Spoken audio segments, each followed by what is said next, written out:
Who would like to recount last session? Well, last session was easy. We played the old woman in the or not the old woman in the shoe, but we helped the little old lady. You know, the one who swallowed the dog to catch the cat, to catch the fly, or to catch the bird, to catch the spider, to catch the fly. That's what we did last time. We ended up back where we started. Druzzl, give a recap. I don't remember what we did. You took notes. Not last time. Oh, that was the time before? It was the time before. Damn it. Okay, I'll give the recap. I was trying to give him the opportunity because I knew he took notes, but apparently I was wrong about when he took notes. I was gonna say that we went through the creepy forest, well, at least when I got there, went through the creepy forest, found the hag, convinced the hag she's gonna leave, got the local dryad and treant population on our side. Before you go any further, Gilly, because I want you to continue your recap, can I say what happened before those events? Sure. So the long and short of what happened before those events is we made the decision as a party to go after the demon zapper. And when we went for the demon zapper, we found out someone was guarding the demon zapper. And that person needs to be released. And that person, who is an earth elemental, told us that only one person would know how to break her contract that had her stuck there. And that was the old hag that lived in the wood. Gotcha. I believe her name was Ruth. So that's what happened. And then you showed, like I said, you didn't miss much last time. Like that's all that had happened. But there we were. So continue. We got the treants and stuff on our side. Waited for the hag to return and gave her a do or die warning, basically, saying, "We're taking this wood back. You're gonna go somewhere else, and you're also gonna help us." I mean, did we tell her she was going to help us, or did we tell her we have a safe place for you to go, and coincidentally, that if you go there, you'll be helping us? Yeah, but with also a mild threatening ulterior motive behind it. It was a keep your nose clean moment. Yeah.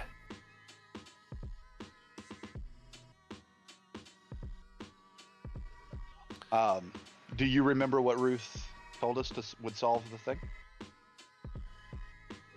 The blood of a titan. So A titan we already have. yeah, we need to restore him back to his mighty self, get some of his blood, and give it to Ruth, I think you said her name was? Yep. Ralzala. Rosala. No, oh yeah, not give it to Ruth. Ruth was the one that was going to help free her. Or that told us how to free her. Ah. Oh, that's right. So from there, we headed back to Arkin. We want to meet up with Arkin because Arkin has a relic that if we get a hold of the relic, it will turn Uldrak back into a Titan. Somewhere in the middle for flavor, Boston also flirted on behalf of one giant with the other giant. Because why not? Yeah. I think that covers the recap. That's everything I was going to say. So for once, Jaime, can he get an inspiration point? Yes, Gillen gets an inspiration point. Huzzah. I think that's my first inspiration in a long time.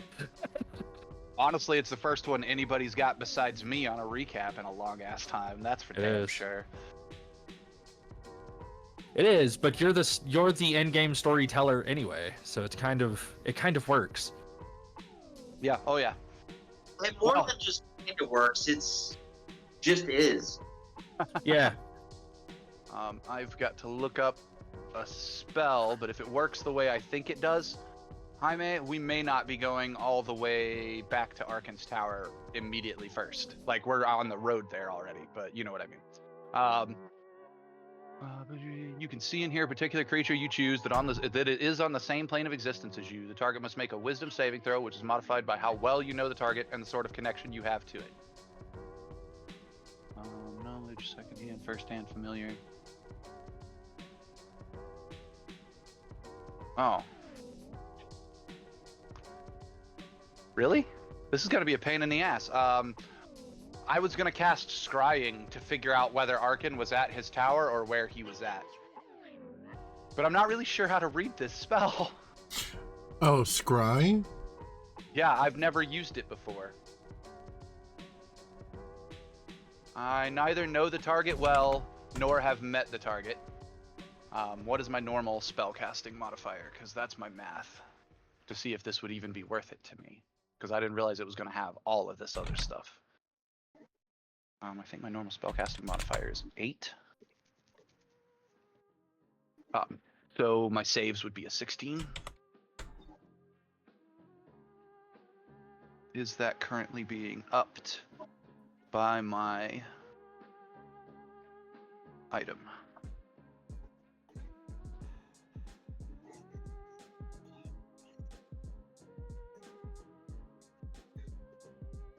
No, there should be 10, so it should be 2 higher. So my spell save is currently an 18.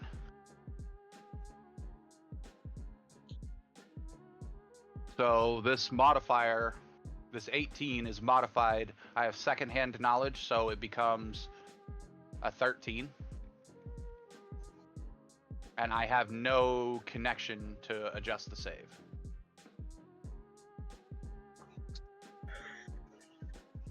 So target must make a wisdom saving throw, which is modified. Am I reading that right? Secondhand knowledge makes it, or yes. Makes it easier for him to resist it? Correct. So it either increases his roll by 5 or decreases the target by 5. Right. So in this case, I just decreased it to mine for the purpose of math. The target isn't affected on a successful save, and you can't use the spell again for 24 hours. On a failed save, it creates an invisible sensor within 10 feet of the target. You can see and hear through the sensors if you were there. The sensor moves with the target remaining 10 feet for the duration. Okay.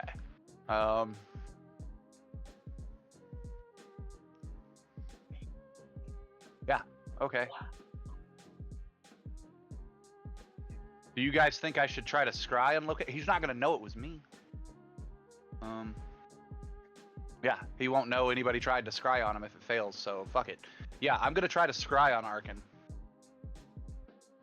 Okay, and is this a wisdom saving throw? Wisdom saving throw of 13. I am using the dragon orb. Because it can cast scrying a number of times. Let me see, it costs 3 charges to cast scrying, and it has 7 charges. And you're using the dragon orb on him? The dragon orb has scrying. It's one of the things it can do. I can't cast scrying. It's a 5th level spell. I don't even have 5th level spell slots. So basically I'm using the orb as a crystal ball to figure out where he is.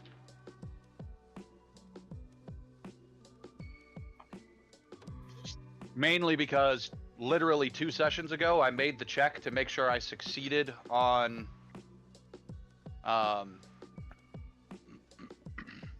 controlling the orb or whatever, and I succeeded on controlling the orb, but I haven't used that, and you're supposed to make that check literally every individual time you use the orb. So I'm trying to get rid of the 1 success I already have. Ah, I see.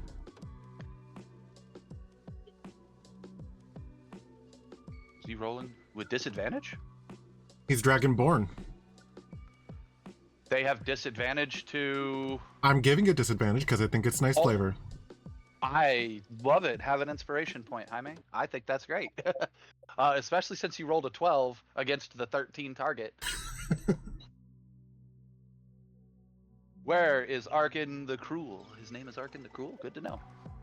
Arkin the Cruel is heading back to the tower, but he is not there yet. Let me see.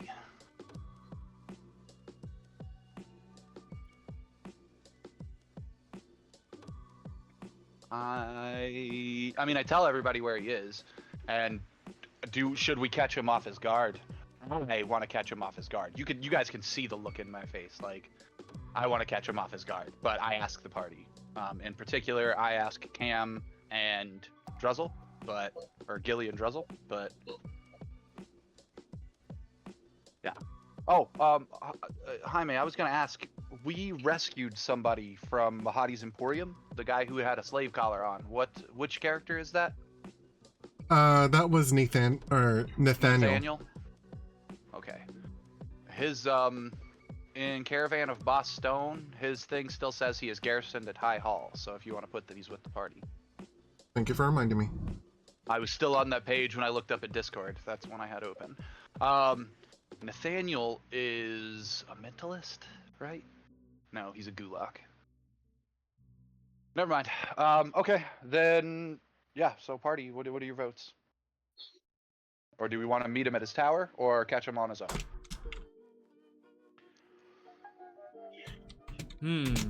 Most of the time, it's always fun to try to catch him on its own, but We know that if he makes it to his tower, he has Krull, an army, as well as at least one dragon there that he can turn against us if we decide to fight him. We don't even know if we're going to fight him. Right now, the plan is to not fight him. Yeah, right now, the plan is literally like, we know they worship Tiamat, so the plan is to just go convert this guy to my version of Tiamat. And ask him for the relic. But like, we know that we're supposed to give him this dragon orb, and while I'm telling you guys where he is, you guys see me leaning over this thing like Gollum holding the precious.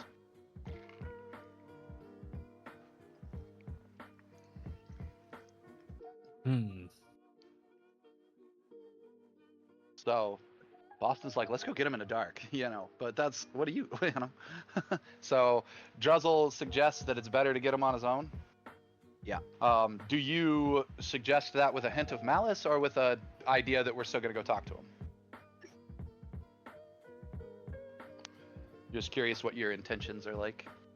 Like we should jump him in the dark or if we should continue this peaceful path. More of a would be easier if things hit the fan if he was by himself than jump him. Okay. Agreed. Yeah, because that I remember we ran because it was just overwhelming. We didn't run. Tower. We didn't run. Well, we went a different direction, but no, he told us that we needed to get something to add to Arkin's horde if we wanted to talk to him. That's why we left. Got you. But the horde was beating on our vehicle. Now. They were beating the crap out of our vehicle, and we convinced the dragon to call him off. So the dragon is who actually controls the army. That's right. I remember now. Yeah, let's go talk to him. You're of the so Keith is like, I think we should meet him in the alley in case anything goes wrong, and you're like, yeah, let's just go have a chat with the guy. Or do you have are you like him with that, like, in case something goes wrong, we want to catch him in the alley? Both. You guys are giving me no help on party motivations. I don't want to go jump him. But I mean the fact His always name is remains. Arkin the Cruel, and we were tasked by a nice person to go check him out. So like,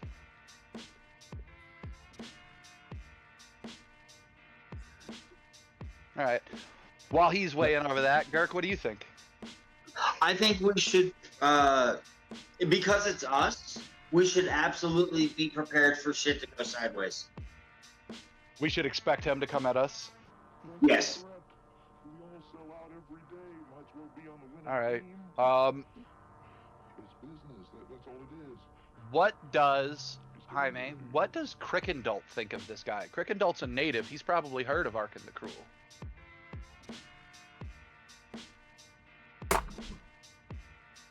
Let's see.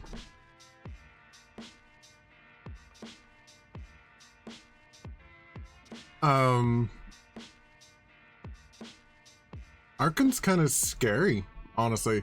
Like, he is very powerful. He's he is a direct servant to Tiamat. A direct servant, you say? Like, how direct? Like, it's said that he goes to a monument of Tiamat, which is basically a giant dragon skull, to commune with her regularly.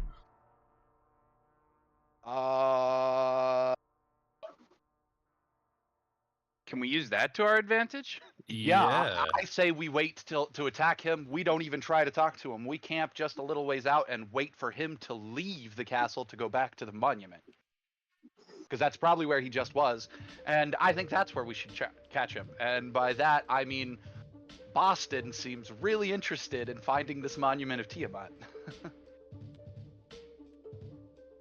Like, you see Boston's entire demeanor change from trying to attack him in an alley to a more planned out attack. Or not attack, but planned out interaction. A sting, so to speak. We know he'll be there. Okay.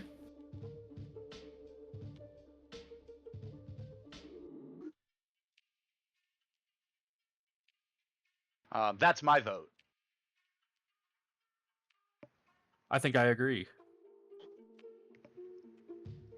Because Crickendall did say he goes there regularly, right? Like, he just went. What's Crickendall? What's regularly? Are we talking like every few days? Are we talking once a month? Every few days. No one knows exactly what he talks about. The Abishai that attend to him ward off many of the spies that go to investigate what he's doing. But we're assuming that he basically updates her with what the goings on of what's happening. Updates her. I thought the legend said that Tiamat slumbered in Avernus. How does he update her? By communing. I thought this was her prison. You say by communion? Yeah. It's her prison, but she's still a goddess.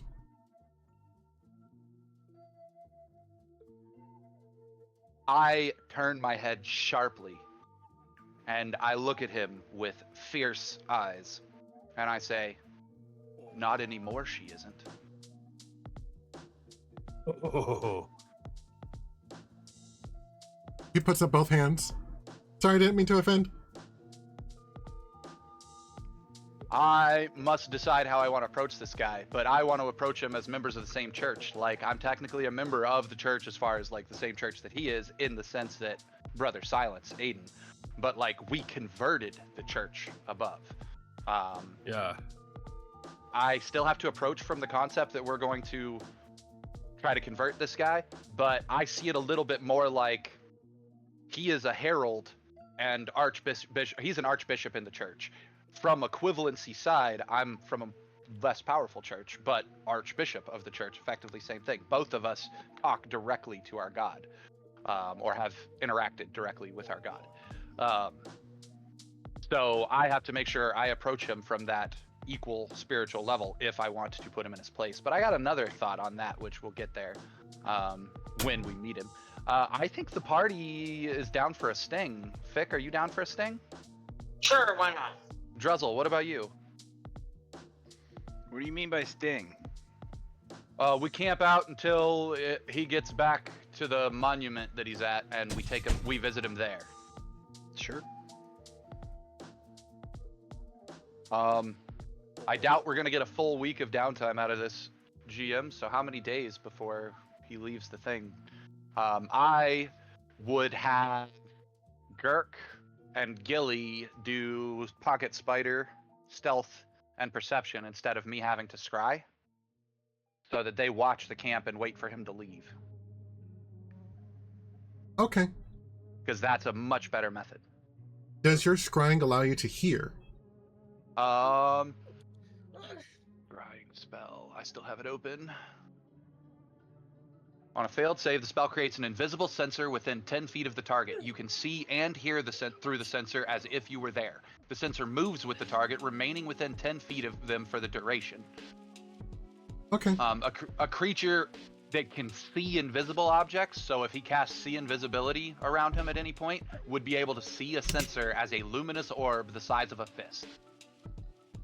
Instead of targeting a creature, I can choose a location I have seen before as the target of the spell. If I do, the sensor appears at the location and doesn't move, which means I don't even have to there's no saving throw if you pick a location. Because the location, it just targets it and puts it there. That's what it sounded like to me. So I could literally put the orb at the entrance of the camp and... Well, but let me see, scrying only lasts up to 10 minutes at a time. So... we'll use scrying to keep track of him if we lose him, but we'll use survival to actually track him when he leaves the camp. But we'll use perception and stealth from Thick and Gilly to wait for him there.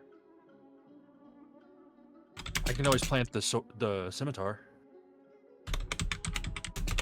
I'm down for you planting the scimitar whenever you can. I was actually going to suggest planting it at the monument. Yeah, Well, I guess it's... So, but you can plant it here for now. Like, Well, I figured we if were that going to camp helps. out at the monument, or at least near it. we don't know where the monument is. Ah. Oh, and then follow him in. Okay. We're gonna follow him there, and then talk to him there. Okay.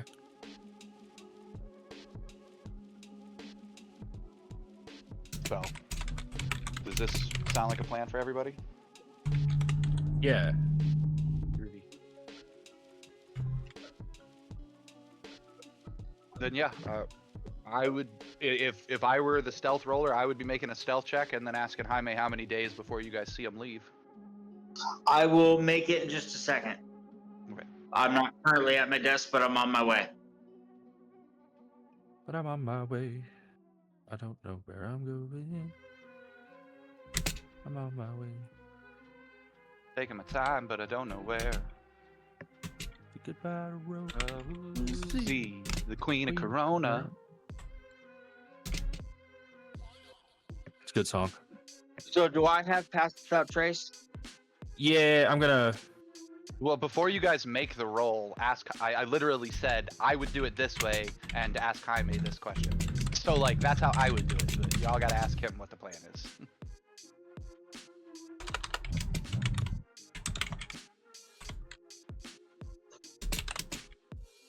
Because otherwise you're rolling for nothing. Yeah.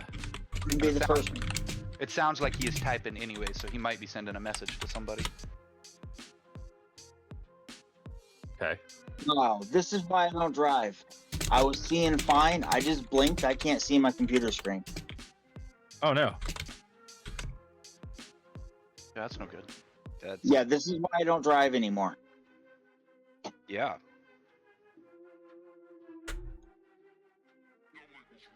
Because doing this at 90 would just be scary.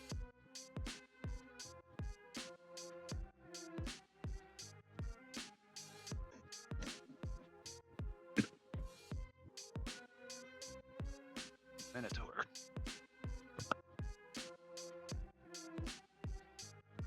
Something went wrong. Can I roll and investigate, or to try to pick up context clues? You can.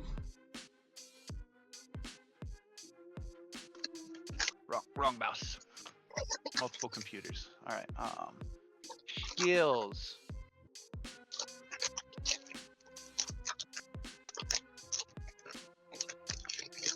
I'm gonna ask. You're probably gonna say no, but I'm gonna ask. Obviously, my familiar is here with me, helping me listen in on all of this stuff, sitting on my shoulder, and my familiar and I are like telepathically chatting about what we're hearing. Can the familiar aid another and give me advantage on this? I was actually thinking about giving you disadvantage because of it would be hard to get full context through the scrying. Yeah. Well, in that case, can I negate the disadvantage with my aid another? Yes. Okay.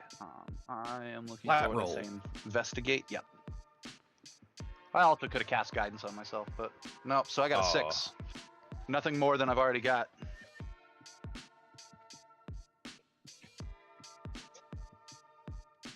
Yeah, I kind of explained to everybody.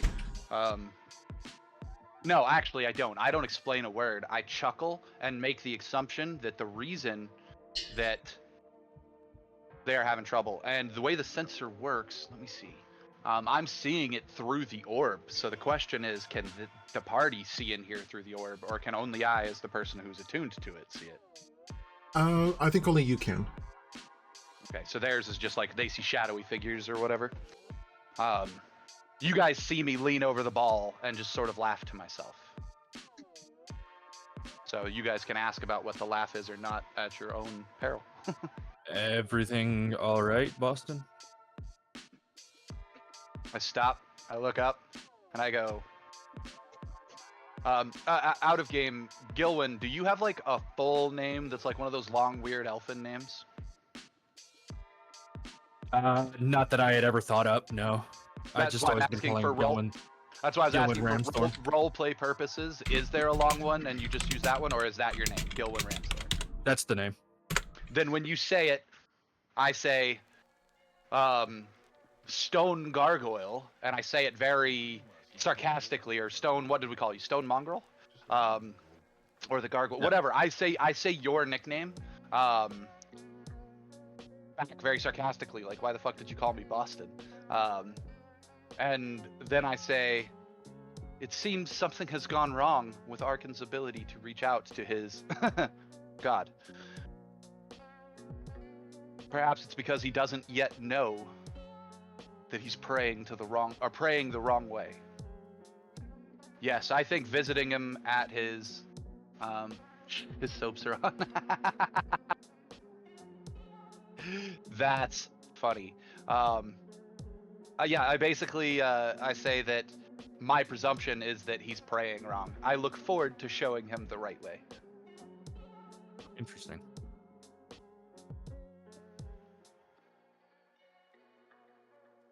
I need to see if I have the ability to cast tongues and the ability to cast comprehend languages. Because I don't know what level they are.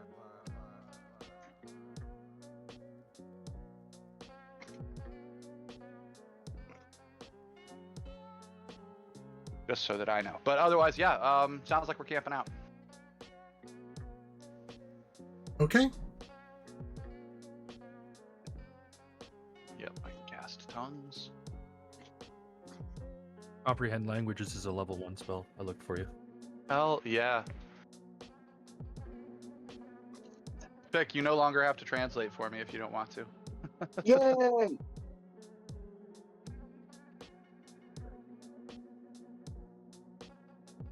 So, what do you need from them for stealthing while they wait and perception while they wait?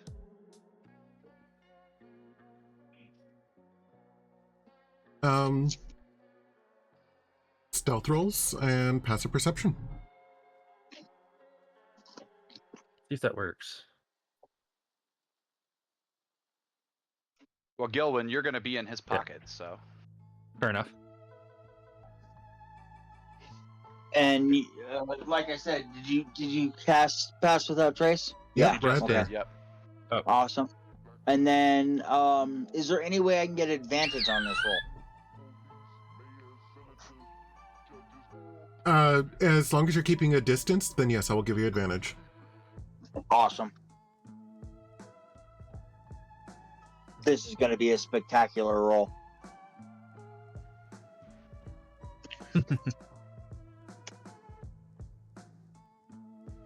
I hope this is stealth and not sleight of hand. The numbers will be the same either way. Dropped a 1. Dropped a nat 1. But you remember And what you rolled just sleight said? of hand. Let's try this again.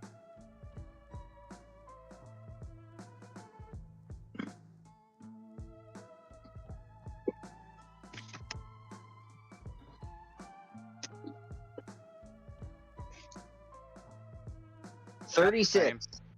Team roll. 26, because it should have already included the 10. No, it doesn't It include doesn't. the 10. It doesn't include the 10. Even though Gilwyn cast it on him. Huh. Huh. So, cool. 36 on the pocket stealth. Excellent.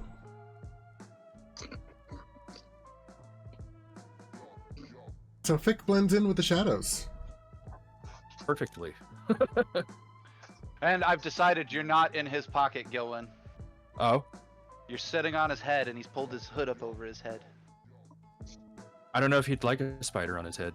But you need to be able to see, because you have the higher perception. I guess that's true. Yeah.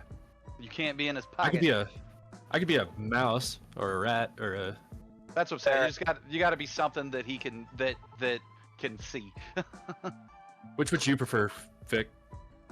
You're a ferret in my heading out of my pouch like in the movie Beastmaster. All right. Pocket ferret. Pocket ferret. Perception. Did you plant your sword? Oh, I did. As I said I would while we were waiting.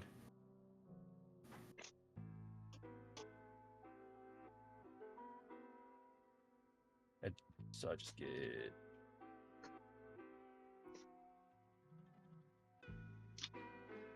I literally see, since this is like the first time you've done it this way, I see you doing the like hunter thing where they stick a knife into a tree and then stick their ear to the butt of the knife.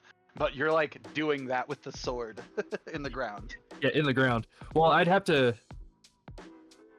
have to leave it where we are, and I mean, you can unplant it. It's only like an action or whatever for you. Yeah. Well, if I'm gonna get an advantage to a perception check, I have to be within 30 feet of it planted. Yeah, that's what I'm saying. But once you figure out what we're doing, you can pull it. Gotcha. So advantage, perception. Nice. Very 32. nice.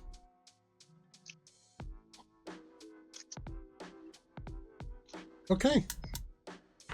So it doesn't take too terribly long. About 30 minutes after you get into position, you see Archon's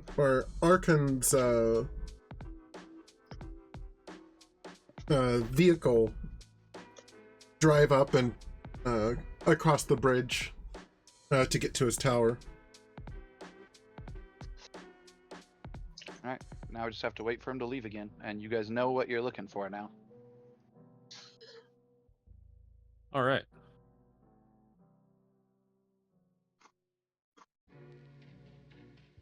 So how many days does it take before he leaves again?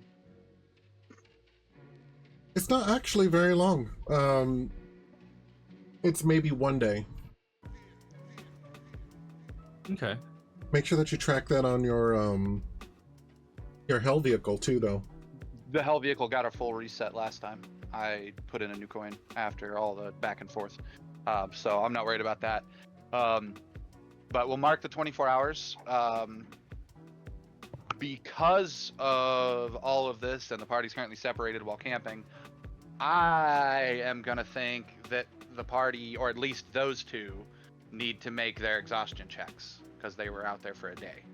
Makes sense. Back at camp, I would have cast, wherever we're currently sitting away from the problem, I would have cast the thing for us to sleep in, but I wouldn't have slept either, so I will also make that exhaustion check.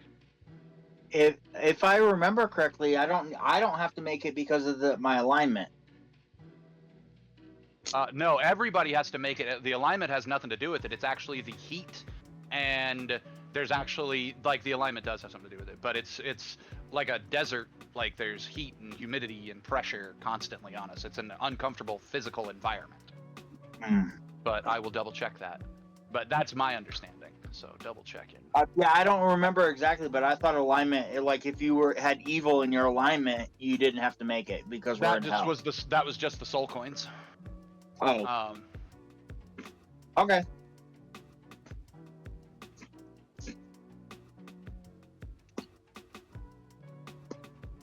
That's a con save?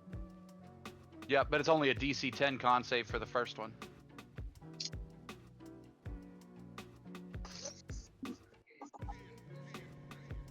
Law. Of course I don't get it. You have an inspiration point. I do. I'm gonna burn that. I pass.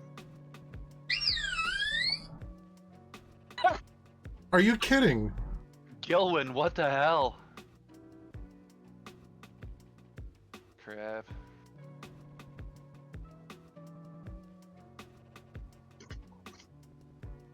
Can I argue that he doesn't have to make it because he's shielded from the environment being in my pouch?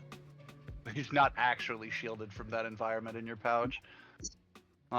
Treats normal travel through forced march. Yeah.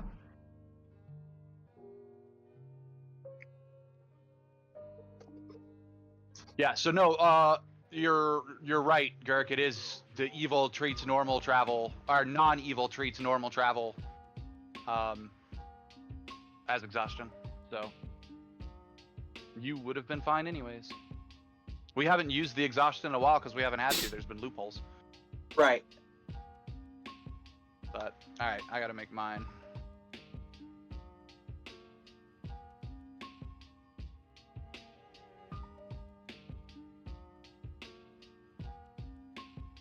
And then some.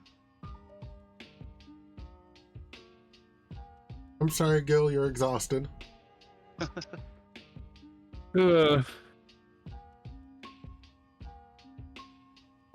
wonder, would lesser restoration work on exhaustion?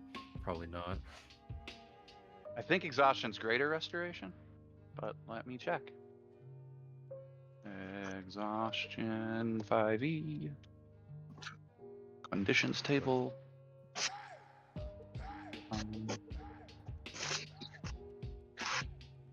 Yeah, it's greater restoration.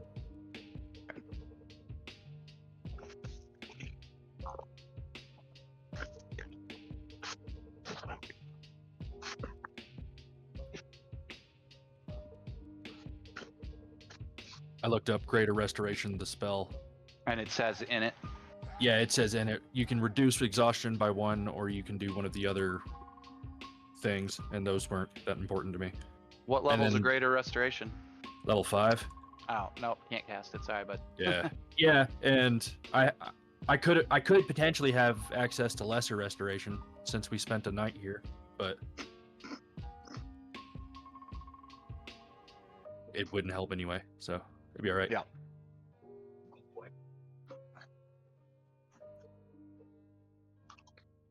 All right.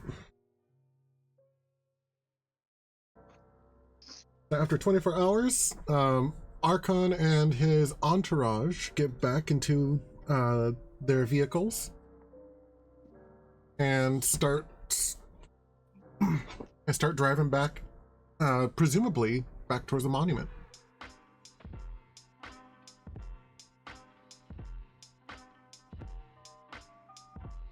All right. All right, yeah. We track them. Gilwin's gonna need to go ahead and cast Pass Without Trace again on the party and everything while we're on the vehicle and traveling, which is only going to affect so much. Let's be real.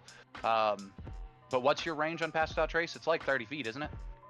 Yes, 30 and foot radius, so that would cover the entire vehicle and us. Yes.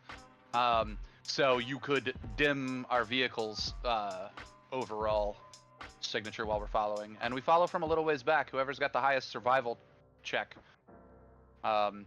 should be in charge of tracking. probably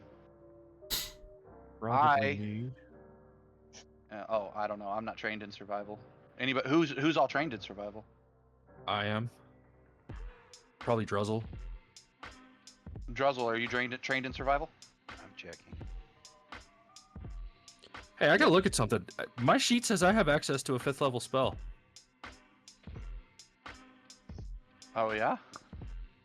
Yeah.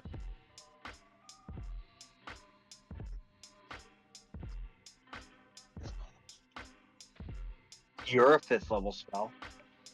Thank you.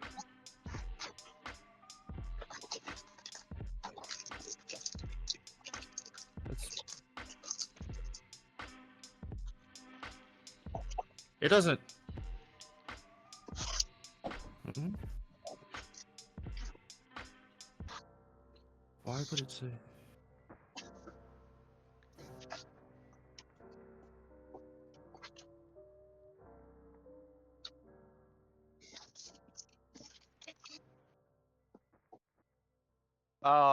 You get spells from your ranger class and from your bard or from your druid, so that might have pushed your slots up without letting you have access to an actual spell from that tier. Yeah, I think that's what happened. Because I shouldn't, unless I was already a level. If I was a level 11 druid, I would have access to Rangers are half casters. How many ranger levels do you have? 3. 3.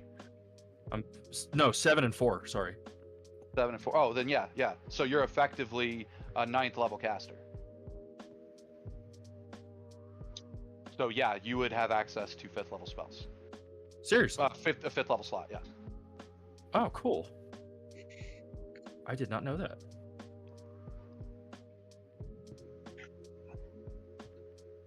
So let me look. Yeah. So it doesn't. You're not. All it means is you've got the slot for it. You just don't know a specific spell for that slot. So that means you can upcast things to that slot, Yeah. which is pretty cool. That's what Boston does a lot of. Fair enough. So I wouldn't be able to have access to an actual 5th level spell until I get to basically my next level in druid. Either your next level of druid or the one right after that. I think you still would need 2 levels of druid to get your 5th level spell, because 2 levels of druid is going to make up for the 4 levels of ranger. Like I said, Gotcha. Rangers are half casters. Yeah.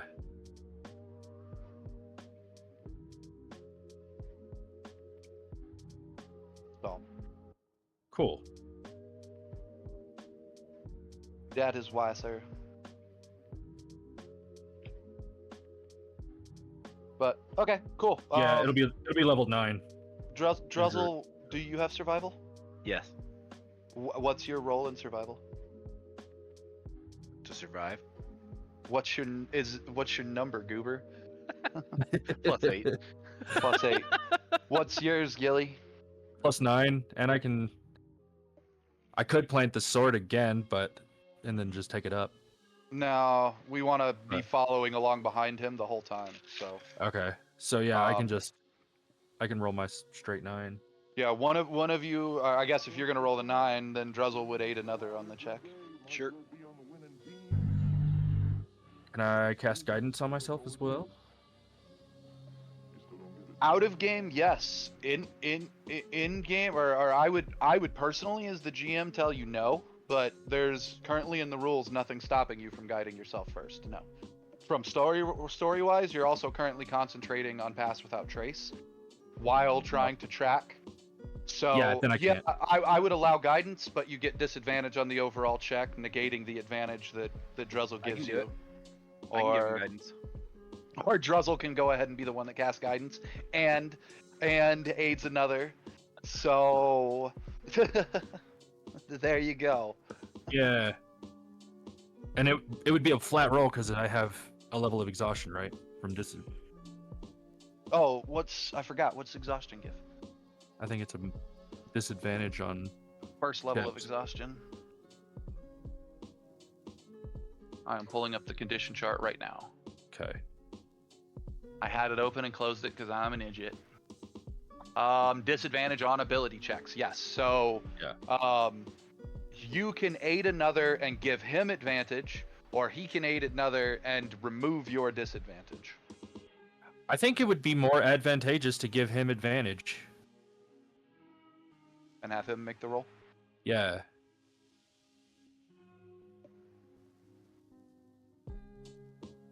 I agree. I mean, that's what I would do, because otherwise it's less With the- one less of a roll, but you remove the disadvantage. With the guidance, we get that 1 back. Yeah. Automatically, so.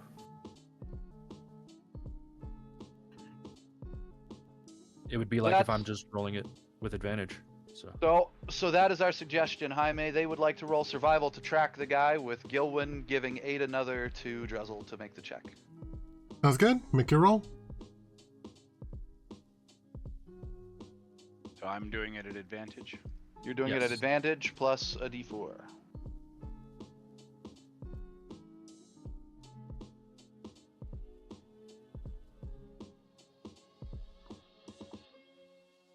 I'm 28. dropping a Dropped a 1. one. So much Well, of I that, but don't yeah. win today. 28 survival. You guys are spotting. Does whoever's driving have to make the stealth check? Yes. Is it gonna be? Should it be one of those guys since they're the ones using survival, or are you guys up on top of the vehicle and calling down to us? I would I say sort of- we're in a more. I sort of in a- picture it like a naval ship, or like a wooden sailing ship in that sense. That like the driver is at the helm, you guys are up in the equivalent of a crow's nest. Somebody's at the bottom, which again there is no actual crow's nest on the vehicle, but some tall part of the vehicle, looking Right. out, and then you guys send a signal down to somebody, who that somebody then relays it to the driver. That's how it would have been done on a boat, but That's- I don't know about here. That's what makes sense to me. But Hell, you're doing eight another. You might just. Oh, I was about to. Yeah, you can fly now. You might just be a freaking bird. well, It would cost wild shape, so I wouldn't do it. But yeah. yeah. Well, I've got the cloak, but it's not ready yet. No, you need Fly a. with. We need one more round of downtime. Any And downtime whatsoever, and that thing will be working. I actually still need one more level for a fly speed. Oh, well, there you go. Yeah. Okay, well, so then it's either me, Denal, Nathaniel, Crickendalt, or Fick that is driving. Fick, you're the stealth expert. You want to be the driver this time around? Are you there, Fick? I'm here. Are I'm you the looking. driver? Oh, Yeah, I can be, but I was looking at something on my sheet. If you want me to be a driver, I can. What's this roll for that again? well, you're just going to be rolling for stealth. There was no All right. whoever the driver is rolling for stealth. Now, I always argue in our benefit, but for roleplay purposes, guys, I think I have to argue for the GM's benefit here, and I need to know if the party thinks I should. I agree.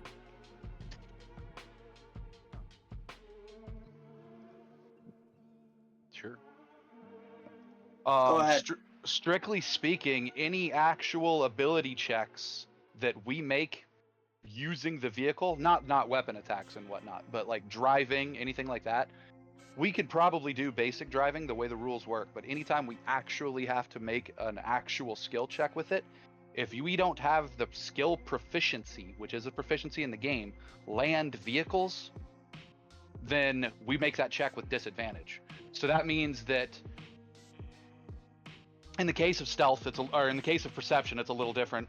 You guys are watching the ground and stuff outside of the vehicle. But in the case of like doing something with the vehicle, stealthily driving the vehicle, technically Girk gets the highest stealth check, but he's got to roll it with disadvantage because he doesn't have land vehicle proficiency. I do not. I don't think any of us have land vehicle proficiency. I know I don't. So The only place in game I've seen it come from is backgrounds. In the rule book.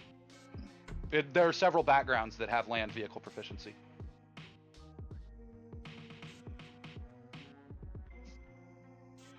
But like classes don't grant that one. Classes do not grant sea vehicle proficiency either, which I think is really stupid. So, in my opinion, I had to be honest about that because technically the check has to be made with disadvantage. But like, there you go. Is there any way I can get advantage to negate that? To the driving check, to the stealth driving check. Yeah. Who So could that I aid can another just play with with driving? I don't think anybody could really. Any of us have a skill set that would go with aid another for driving. animal handling, driving a cart, but Yeah, well, I for know driving a it's- cart, but we're on a vehicle. I know, like, A vehicle that literally screams with the agony of souls while you drive it. Yeah. That could just be the radio.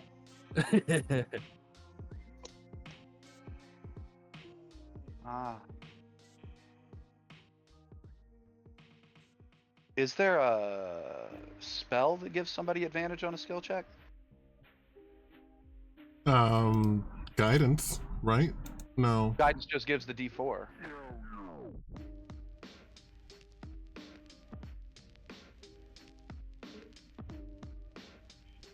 I don't think there is something that just gives advantage other than aid another, and I personally don't think any of us have a skill set that would help with the aid another on this.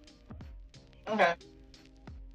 Well, I can cast guidance on you, that's just a D4. and I can give you bardic inspiration for a D6. So, all right. Well, we'll see how it goes. So disadvantage, stealth. Plus 10. So 17, 27, Yeah. plus 1, 28, plus 29. This is a disadvantage. Yep.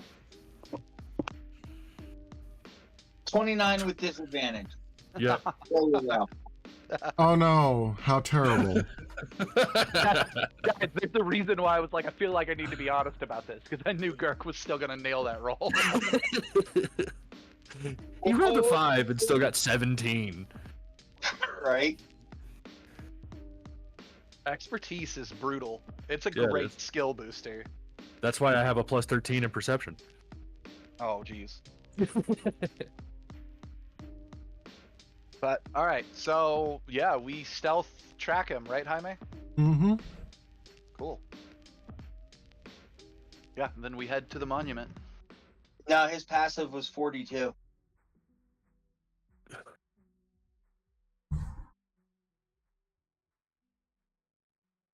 That would be terrible. That would be terrifying. Terrifying. Not just terrible.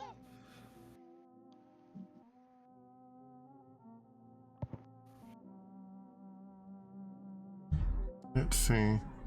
Oh, I was also reading the Dragon Orb wrong. Oh, Uh-oh. You make the charisma check. On a successful check, you control the orb for as long as you remain attuned to it. On a failed check, you become charmed by the orb for as long as you remain attuned to it. And then there's a list of things that happens while you're charmed. I thought I had to make the check every time, but it straight up says for as long as you remain attuned to it. So I do have control of the orb. okay. I was wondering about that. Cool. So good to know. Out of game, was totally planning on letting the orb take control of me, but I can't because I have control of it. So, dang. Oh no, how horrid. Right? Well, I Feel so bad. figured out of game, Jaime, I figured you probably hadn't yet picked the evil dragon essence that's like possessing it, and I had been thinking about how the fact that it makes me smell. And so that makes me think of black dragons more than anything. So I personally feel like it's a black dragon in there. And then I was thinking about that little stuffed dragon you made me, Bookworm,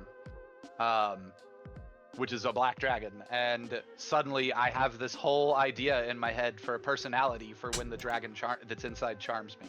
Hmm. Based on Bookworm, because Bookworm's the essence trapped in the orb. It doesn't Aw. have to be that, but that's where my head is.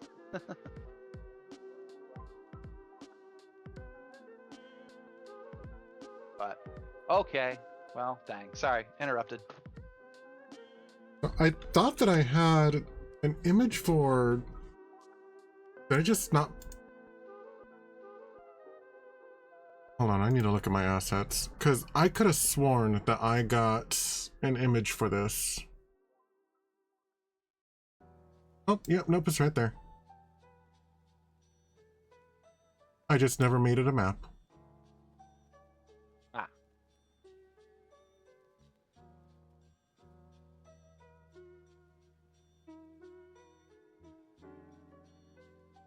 I don't even know how to feel about the fact that we are going to the Monument of Tiamat.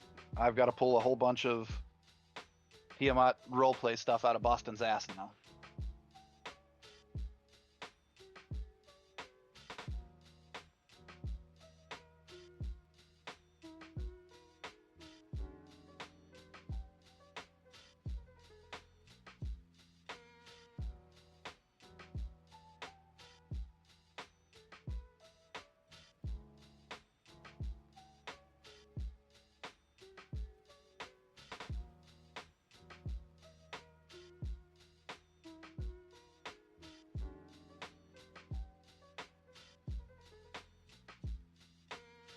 Okay.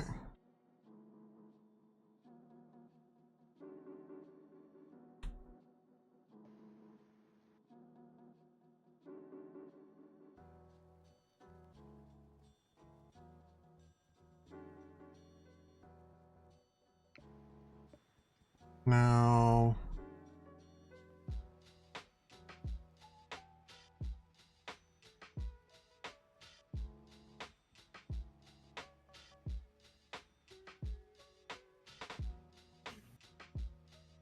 oh, they have a quick map option. Interesting.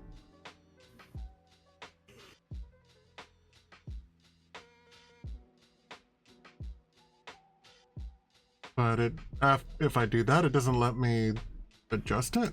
That's where. Oh no, wait, there it is. Okay.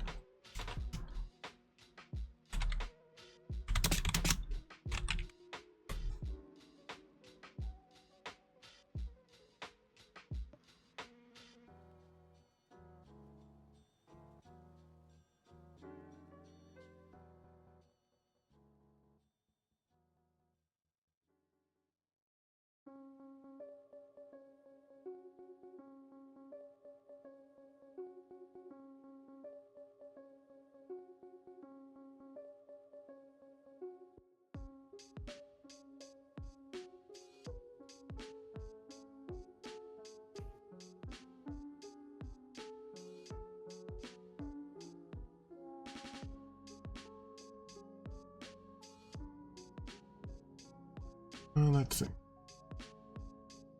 That down.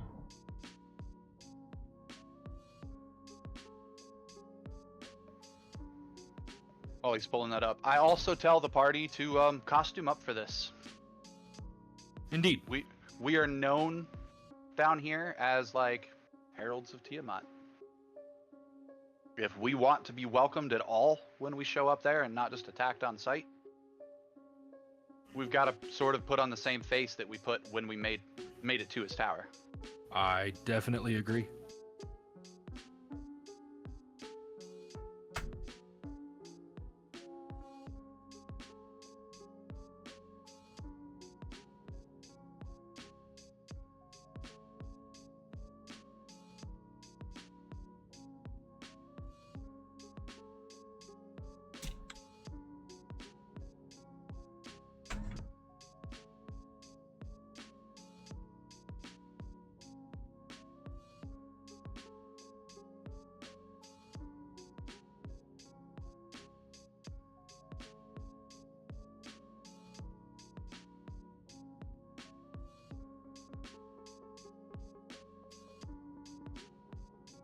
They definitely made some interesting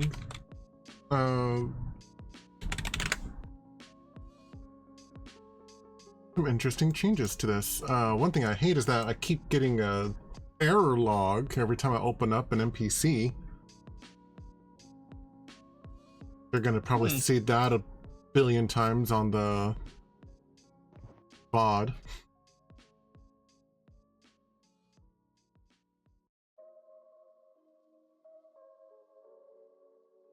Okay.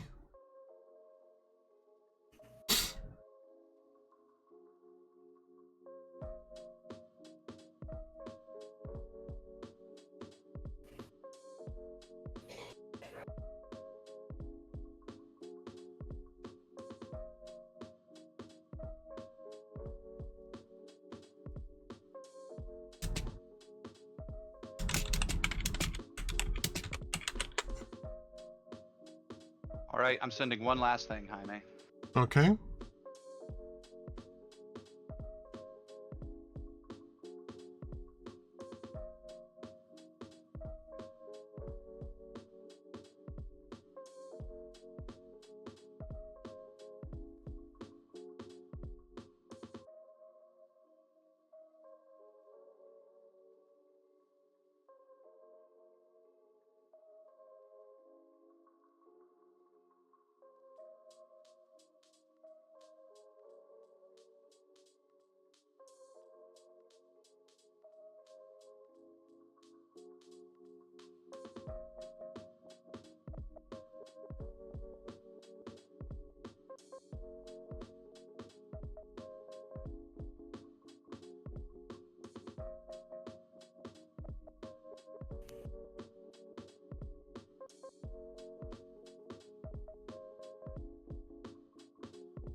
So, okay.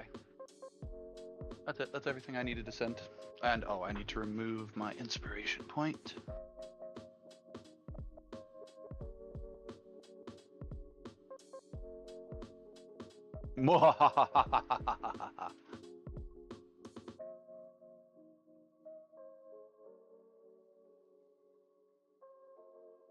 It doesn't affect Tiamat, just so you know. Right. I love that that's actually straight up in the thing. It straight up says doesn't work on Tiamat.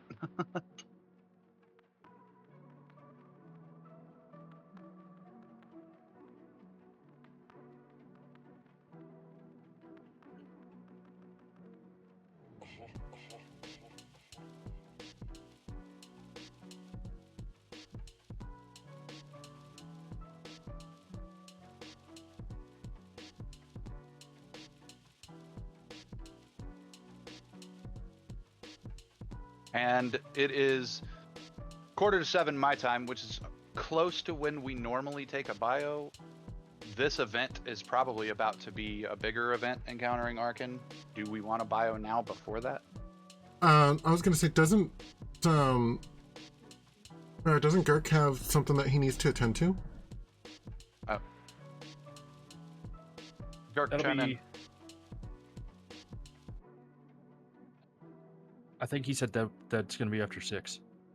Gert? He did. It was after 6 his time, but I don't know time frames. It's 4:42, but So you guys Sorry, still have two. I was wondering why you guys were ignoring me this whole time. I was muted. I've been talking my ass off. Anyway, Jaime, no, I put it in chat. That got pushed back. I was able to push it, so I have 2 more hours. Okay. Then in that case, I wouldn't be opposed to a quick bio. 5 minutes? Yep, it works for me. yeah.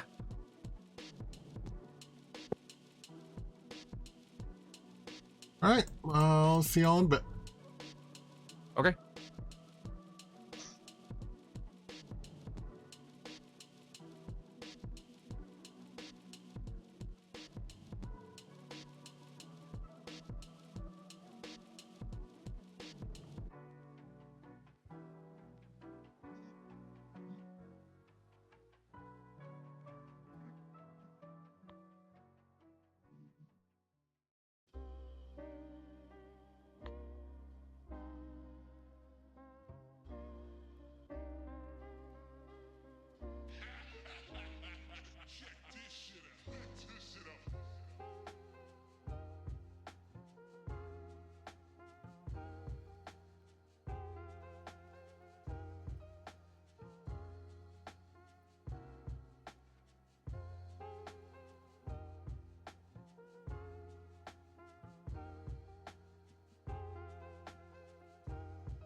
Boogie Boogie.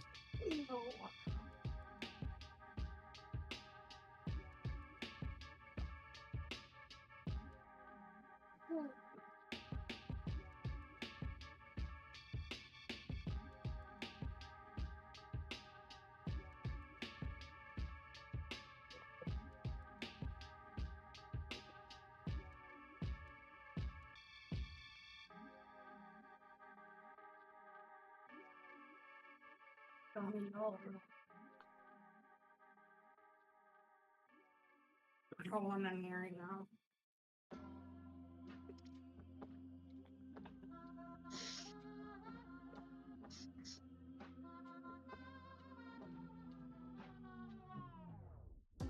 You hungry?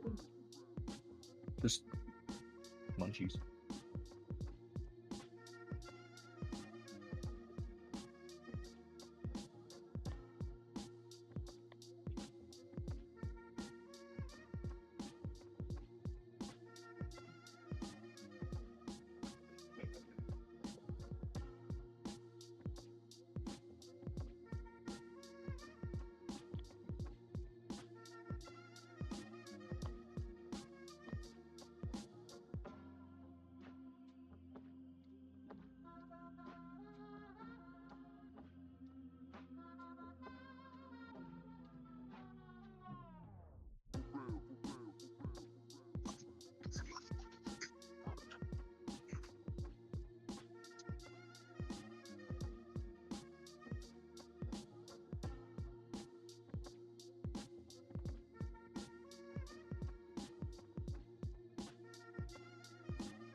I am back.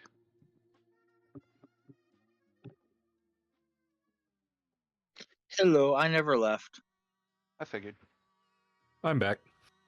I had to leave only because I didn't want to wear the headphones outside. Ah,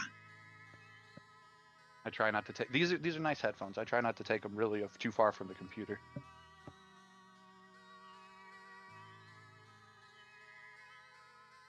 I don't want him to get scuffed up. I'm using Fair. I'm using my studio mic and my headphones that have a wire, so The headphones I'm using are the same one I do my stream with. They attach Bluetooth to a dongle. They're the ones Keith gave me. They attach Bluetooth to a dongle on the PC, or I can run the aux jack into them and plug it straight into my Xbox controller, and it works on the PlayStation controller, and it works on the PlayStation without needing any intermittent changes. Like, it's just a cable. They would work on the Xbox One controllers too. Yeah, I figured. Which I think is super cool. It's really hard to find a quality set unless you're going to pay hundreds and hundreds and hundreds of dollars. It's really hard to find a quality set that is so easily interchangeable. Or at least I've always thought so. These were 190 each. See? But I'm pretty sure using the aux doesn't drain the battery At all. It literally just turns it into a passive set of headphones, which is awesome and Neat. nut.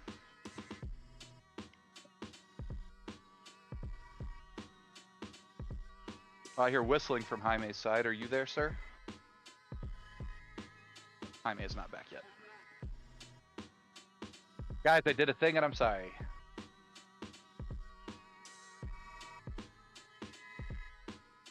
Just want to say that out loud now so that everybody hears that I apologize. Keith, remember how I was like, be prepared to break the plan? Yes. Too late. Feel free to interrupt at any time, but too late.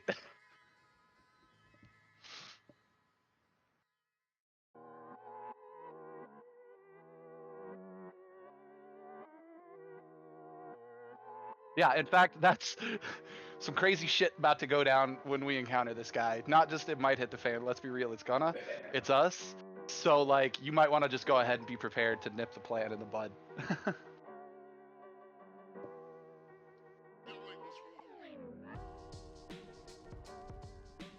Because Boston is sure taking a page out of your book. Let's be real, I always have, like, ulterior motives and secondary and tertiary plans, but this is the first time that I was like, no, I got a different plan. Jeez.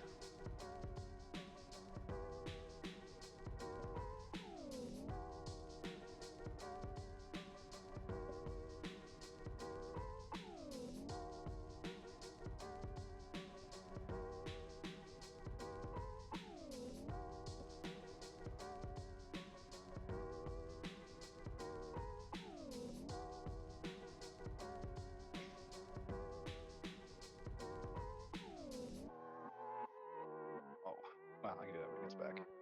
I technically have to make a DC 16 Arcana check for something I want to do. Did you see how long Comprehend Languages lasted, Cam, at all?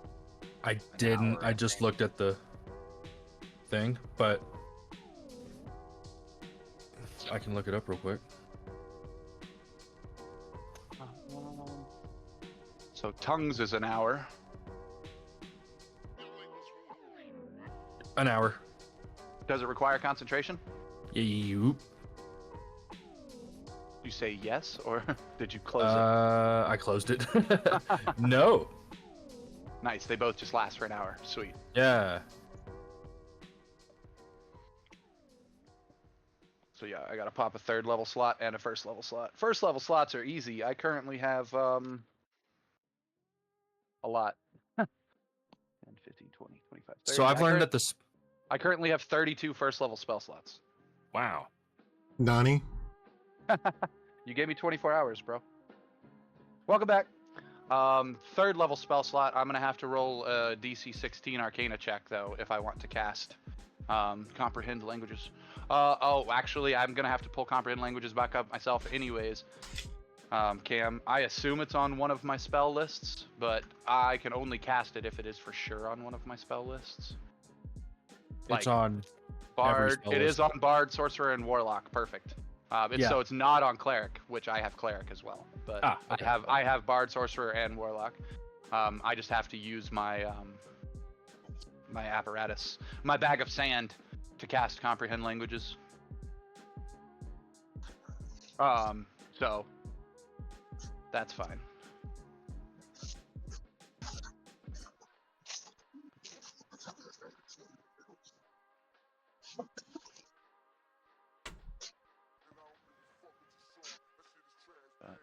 Go ahead and knock this out of the way to make sure I can cast it. And Gilwin loves me enough; he's gonna guide me. Right, I Gilwin? guess are we still passing without trace? No, you don't have to concentrate. Oh, to cast guidance. We talked about whether or not in that Yep. situation.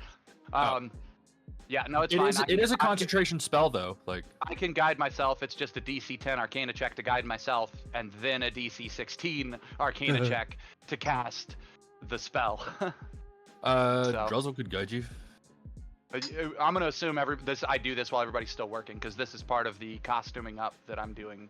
That I would cast Comprehend Languages and Tongues on myself, so that it was prepped when we got there. Reality, I'd probably do it last thing before I walked out of the vehicle.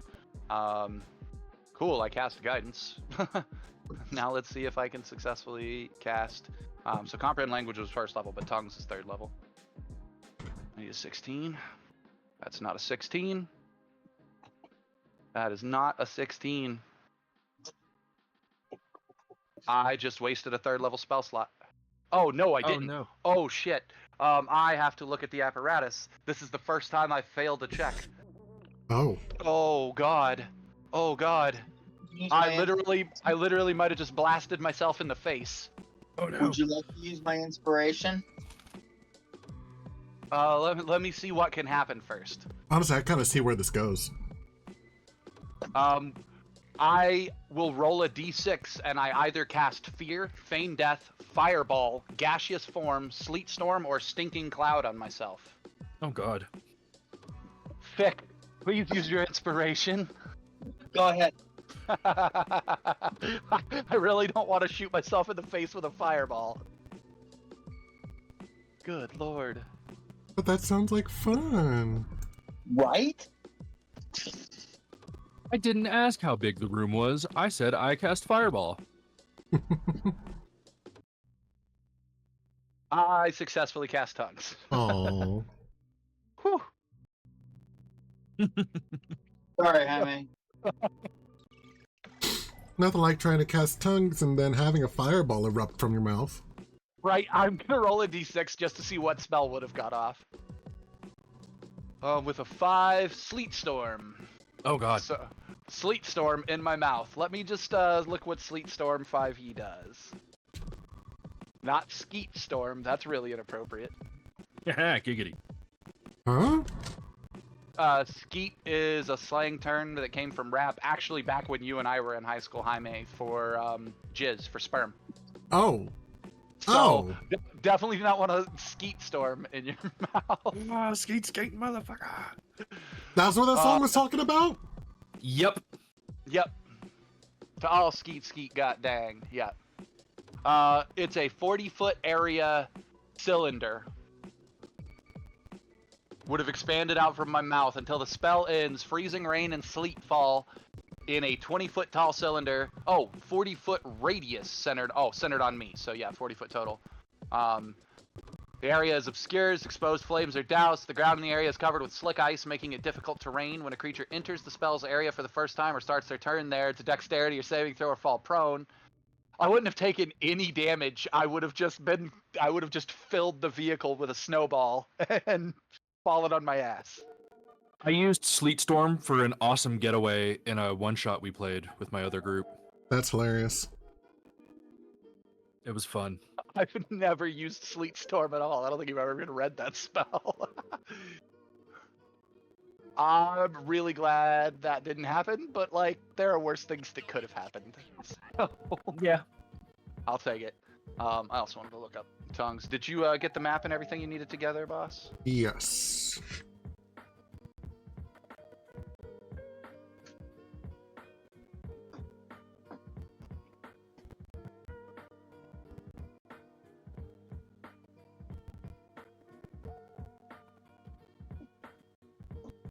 I guess I need to show all these NPCs.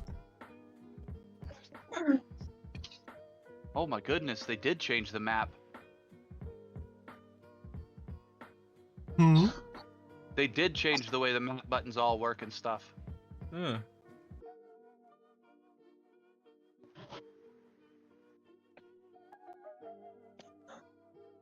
Abishai. Yeah, now there's this whole huge empty area up top. Yeah. Probably because by default our characters are supposed to go up there. Hold on. If you I'm hit gonna increase size, it gets rid of that. You can expand it a second time. Yeah. But I haven't gotten there yet. I'm still looking at stuff. Because they changed it all. Yeah.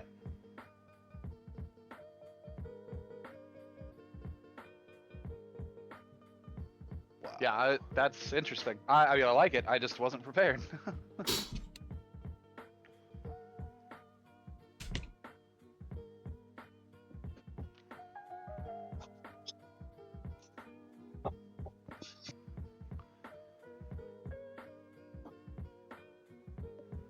I actually kind of feel like we're gonna roll the thing basically right up to the people.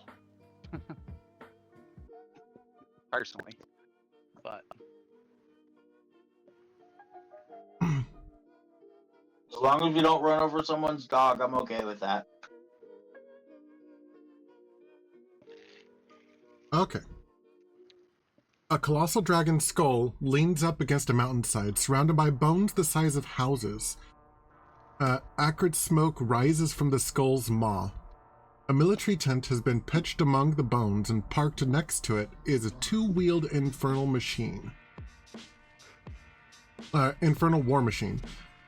Gathered around this tent are a dozen chattering reptilian humanoids with gleaming swords, white scales, and white leathery wings.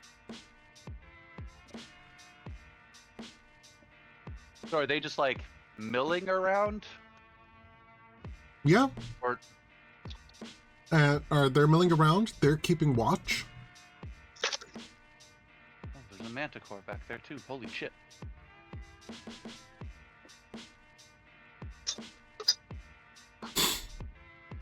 Yeah, question guys. Did we want to stealth the vehicle like we stealthed to get here and park it and walk up to them, or do you want to cruise up in our vehicle kind of like we did at the thing at the tower itself?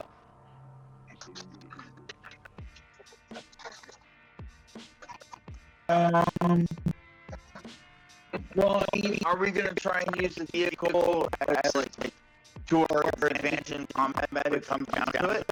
I mean, if we get to attack right there by, what is it, 12 of those Abishai, sure be nice to have that wrecking ball. Well, then let's bring the vehicle with us. Thing is, Boston wouldn't necessarily make that suggestion in game, because I'm not sure Boston can see all these people. That's why I'm like, on the cruise up, before we even get there and see the people, like... Well, that's would why I we- phrased the question I did. The way I did. I mean, I didn't really, when I asked it, I didn't really I haven't really taken a hard look at the map. I didn't know how many people are there. If we're going to use it in combat to our advantage, we want it with us. Well, right now we're not planning on being in combat, but that's why I suggested when I rolled up, I said, do we want to roll up like we did at the tower? When we rolled up at the tower, we made things look, we decorated the thing. Like it became part of our show. Oh, as in, yeah. oh, I think we should all do that. Like, always. So as part of the costuming up, you guys, I would cast the silent image Tiamat. We're Meds of Tiamat sort of thing. Yeah. That is Fix vote. Sure. Druzzl's vote. That'll at least get us up to them. Maybe not draw an instant attack. If they. Yeah. Okay, then same as before, Jaime, we try to make the vehicle look like a religious vehicle of Tiamat decorated up. Not in an insulting way via the silent image that I can cast, and we actually like approach them in the vehicle until they tell us to stop or whatever. Like, but it's obvious in the way we approach. The vehicle is not approaching in a hostile way.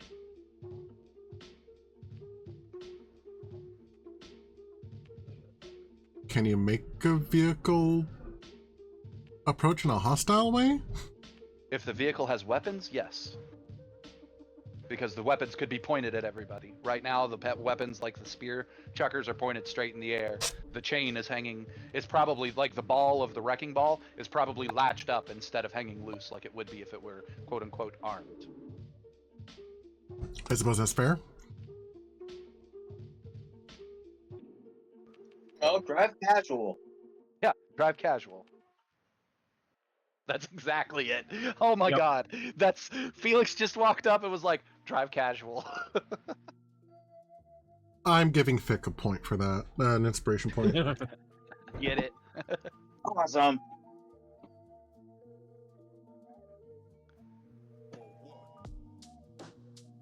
So yeah, I don't know if you want to move the Abishai towards us or if you want to move us towards the Abishai, but we'd be much closer together before we interacted with them, and they'd hear us coming. Like, in fact, I am doing the bard thing, and the vehicle is playing music to venerate Tiamat. I don't know what. Is there a song about dragons off the top of anybody's head that they can pull up? the magic dragon. That's immediately where my mind went. Oh my god. I am singing Puff the Magic Dragon. I ain't even gonna lie, because I'm Boston, and that's what he would do. I am singing the tales of dragons, and in this particular, I am singing the tale of Puff. Secret tunnel, secret tunnel. Why do I feel like Puff would be an emerald dragon? And not just a green dragon. Ooh, well, it depends on how you take the way the lore works. If he wouldn't be an evil green dragon, no. And green dragons are all but always evil, just like all the other ones like them. But there is a dragon that lives in the Crypt Garden Forest that, while not necessarily a good guy, is not evil. She's like an enchantress. And so I kind of feel like the same thing would sort of be the way Puff worked, is that, like, his opinion of what he does is in no way evil, but, like, he probably gets up to some shenanigans too, plays pranks on people, stuff like that. Yeah.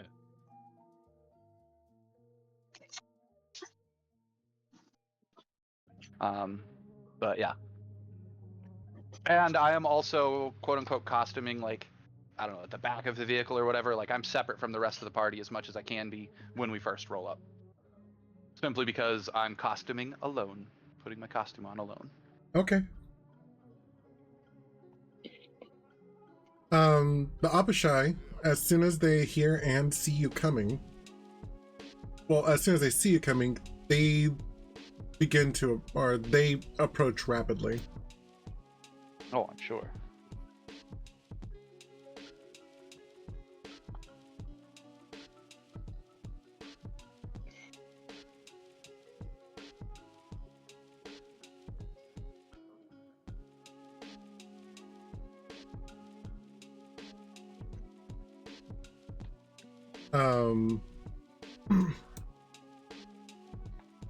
And they get directly in front of the vehicle to halt your approach. Oh, yeah. Again, figured. Not even slightly worried.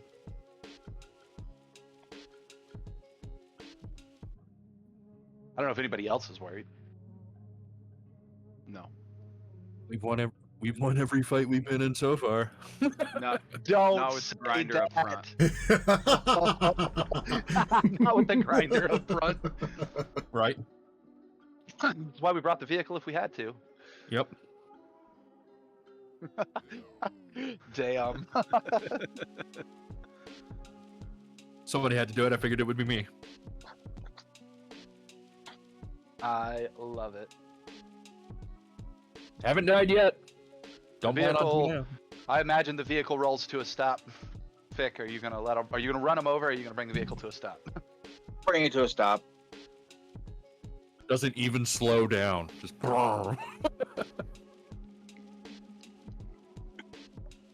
I could see that actually. Do they speak first? They do.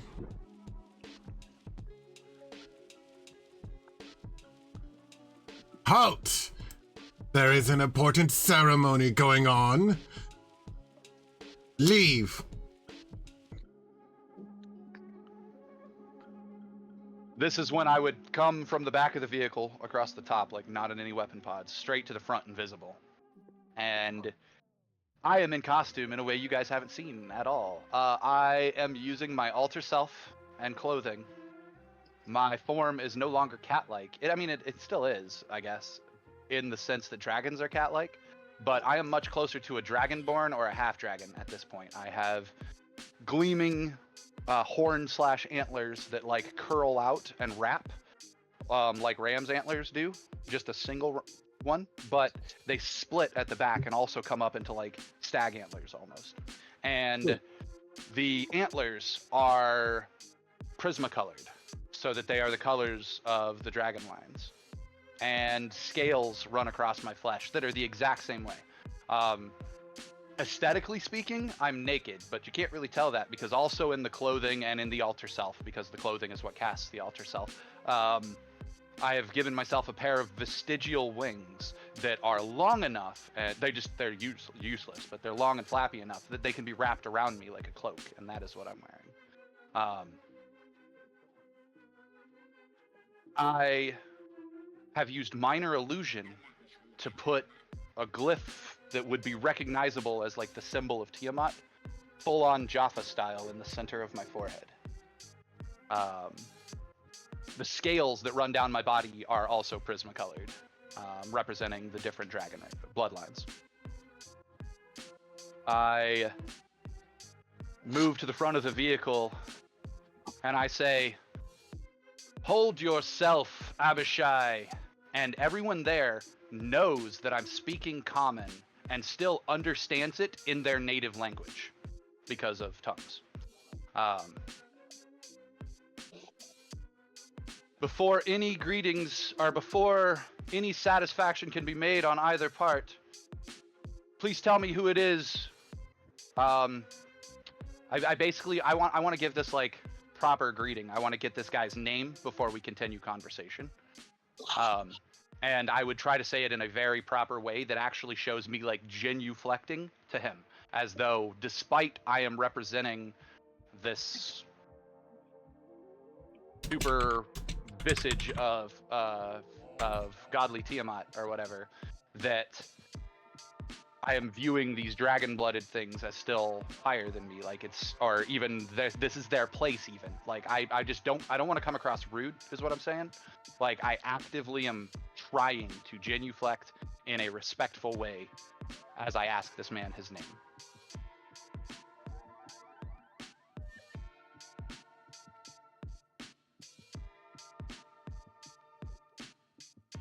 Would you like me to roll a persuasion to give him a general opinion of me? Sure.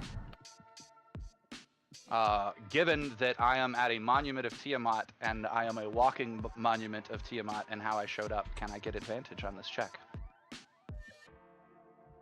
No. If anything, it makes it neutral. Okay. Oh no. Thick, burn that inspiration again.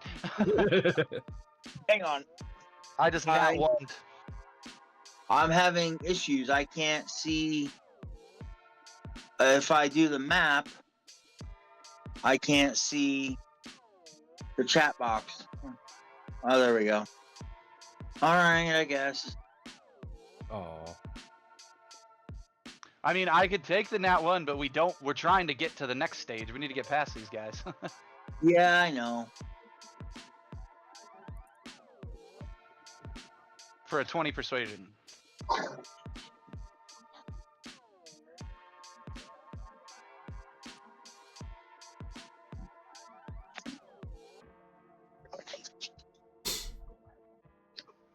Okay.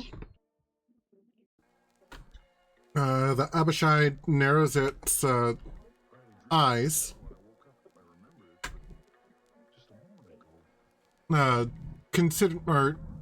He narrows his eyes and considers you.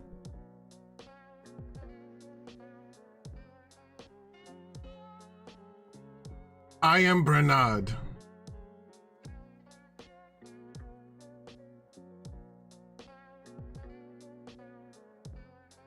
Bernard, it is a pleasure to meet you.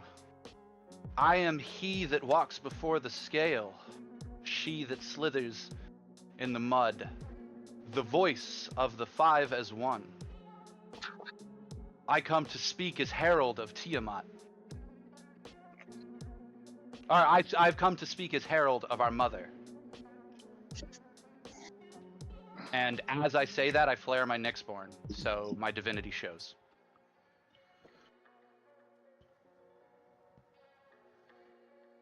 You say a ceremony is begun here. We do not wish to interrupt. We simply wish to pay respect to the mouth that birthed the voice.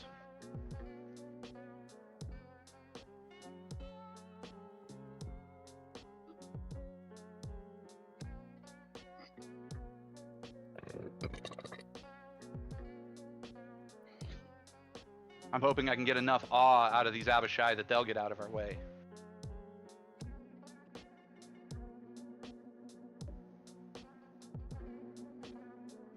And for the first time ever, actively speaking as though I were the mouthpiece for Tiamat, even though I'm not. I am the one that woke her up. So, until somebody else claims to be the mouthpiece of her, I don't think anybody's going to argue. You speak with an authority that one already has.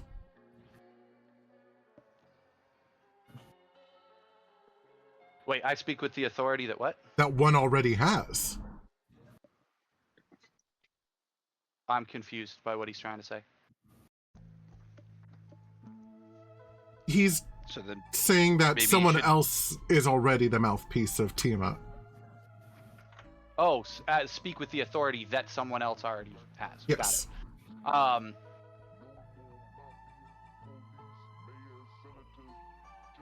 I would say to them, I would delve into the lore of Tiamat. I would, I would give some sort of parable about the 5 heads of the dragon, and basically try to convince them that Tiamat could have many mouths.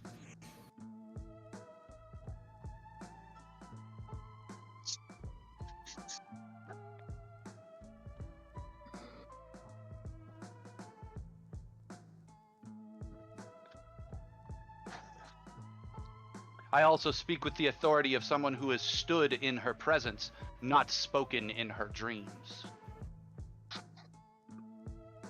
Not asked of her in faith, but understood of her as a mother, or as a son does to a mother. You know little of Archon then, don't you? You know little of Archon then.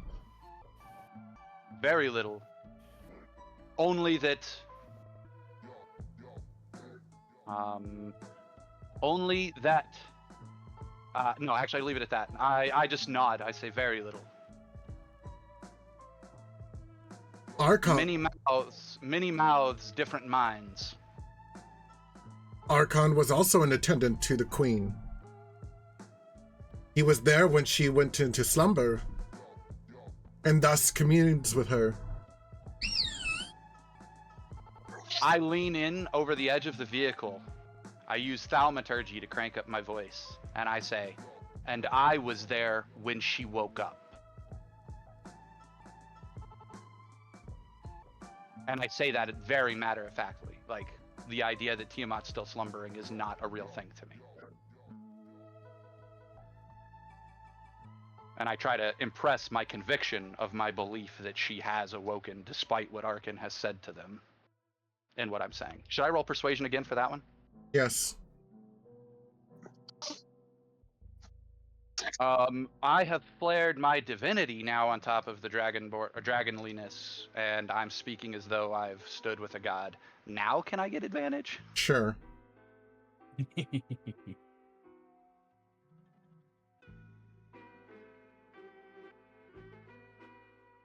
For a nat 20. And if it helps, I dropped a 19, so I was going to succeed on this no matter what. Or not succeed on the, you know what I mean. I was going to roll high no matter what. Okay. When I say that last part, I actually, so the way tongues works is I can understand, I don't even have to cast comprehend languages, I can do just tongues. I can understand any spoken language I hear.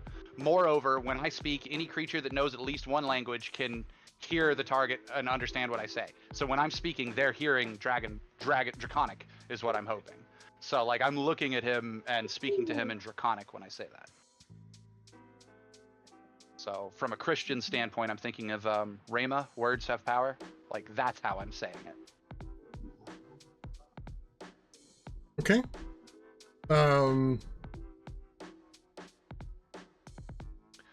In fact, because I nat 20'd, given what I whispered to you, Jaime, if there's potentially like multiple waves, there might be a sign of them now. You know, the sounds of wing beats in the air or something. Just cuz. I don't know why, but in my head, Carl, when you cast tongues, I don't see you actually casting tongues like a normal person would. I see you just summoning like a shit ton of different imps that speak the different language, and they're all just talking at the same time in the different languages. That would be kind of cool.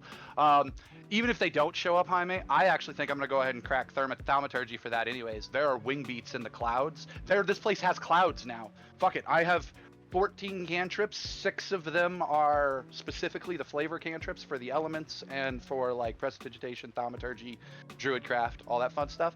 So yeah, there's like an ominous aura that just sort of like drops on this place. And you hear, everyone would hear, because it's, you know, I can put up to 3 effects from each cantrip and they last for like an hour anyways. So everyone would hear almost the sound of if you were in a room and with wooden floors and the door was closed and a dog was walking by at the door and scratched at the floor, like to try and get in the door, just that little gentle scratching, that is in the distance at the edge of everyone's senses. And wing beats, like you can hear wing beats in the air, that oof, oof, oof, just slowly starting to build, but somehow off in the distance.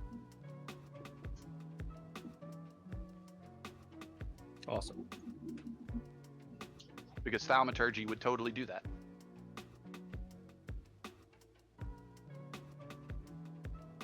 Because those are omens.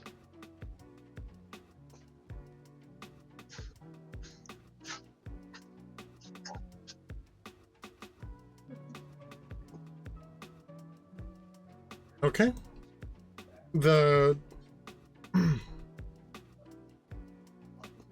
Bernard turns and looks at one of the Abishai in the far back. The Abishai nods and starts flying over towards Archon. Oh, is Archon on the map already? Yes. Oh, my bad. I'm only looking at where we're at. There they are.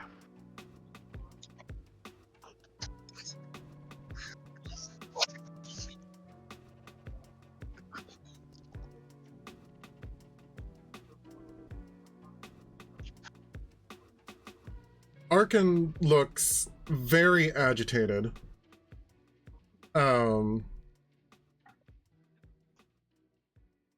Looks like he speaks harshly with the Abishai, and then sharply turns towards your group.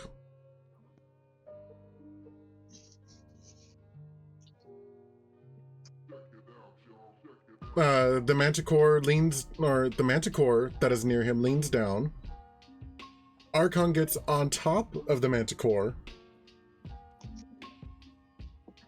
and rides the manticore over towards you. Oh, good.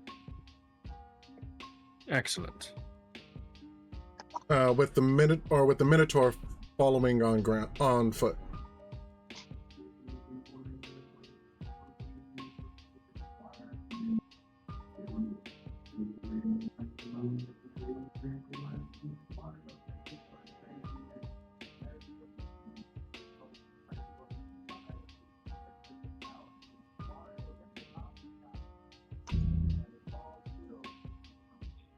Well, I'm hoping then, since we're going to meet them all together, that the 32 was high enough to make the other guys hesitate.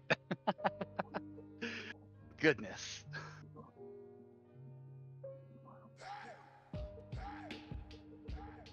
Indeed.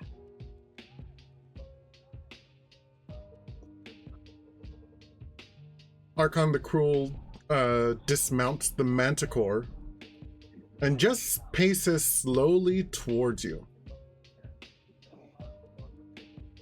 Does Archon have wings? Just out of curiosity. Or is he just a normal dragonborn? Is he an Abishai or a dragonborn?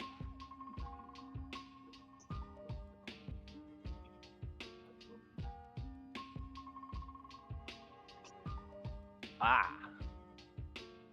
Red dragonborn with a big old scary axe. Yep. That's exciting.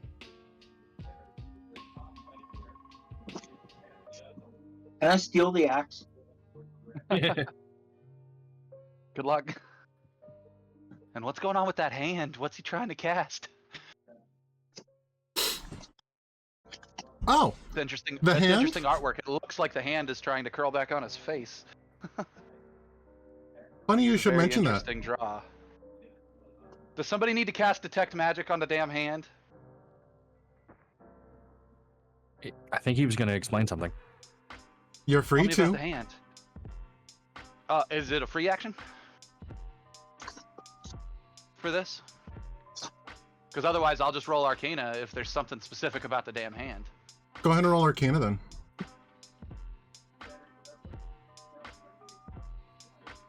Uh, 12. To you, it is just a very creepy hand. It's something about its presence just sends chills down your spine. Wait, so his hand does actually look different than like the rest of his body? Yes.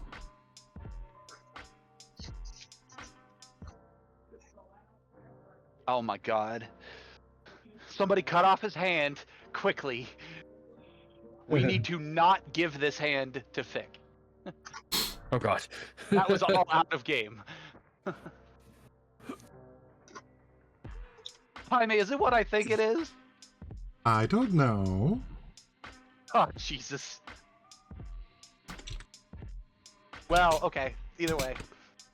So he's coming up. I am still standing on the top of the vehicle, but I am like at the very front looking down. So however tall the vehicle is, I'm above him by that much.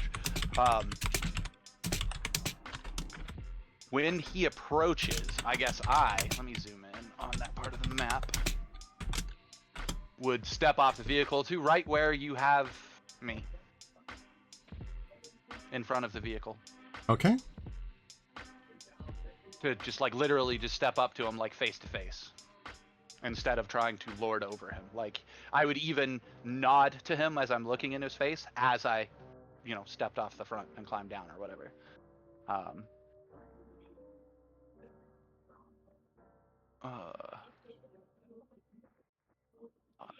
That's in the way of that.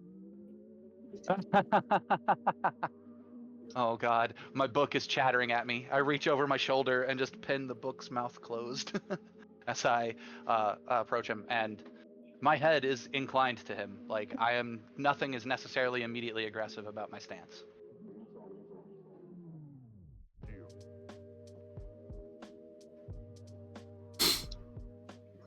And I mean, my goal would be to end up face to face with him. So if he didn't approach all the way, like, I would walk to meet him.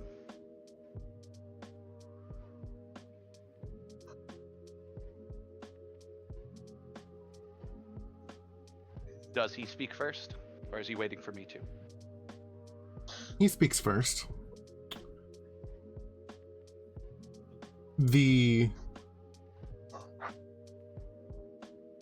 I am told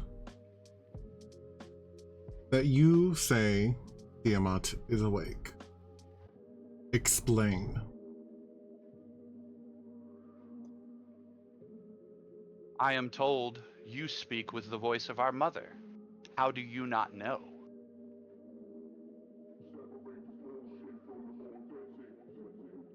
I was gonna be a smart ass. I almost said, well, when someone has rested enough, they wake up. Because I still speak to her.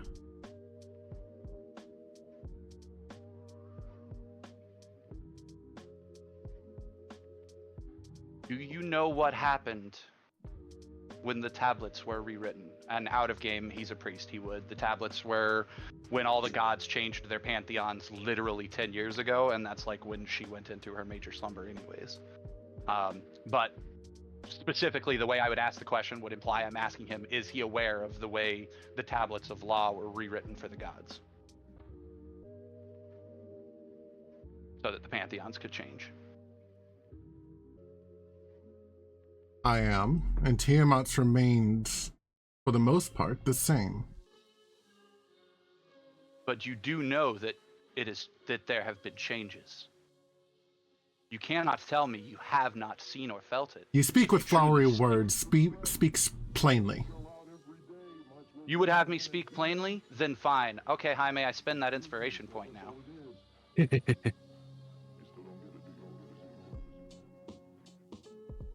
And as I'm talking, I'm speaking, he's hearing Draconic. I tell him the story of a mother. I would say that all mothers face dark times, especially when the men in their lives spread ill will about them. It is up to their children to speak differently. Our mother does not rest. You child. My foolish younger brother is what I call him, even though it's not necessarily true. But I start speaking to him less like I would a counterpart, religious counterpart, and more like a sibling. And I say that our mother has slumbered so long because of the failness of her the failures of her followers. We have believed, same as all the rest, the lies that the Father spoke. Our mother was a victim, and our mother was angry, and so our mother was trapped away. But I tell you here and now that she walks free of his chains, of his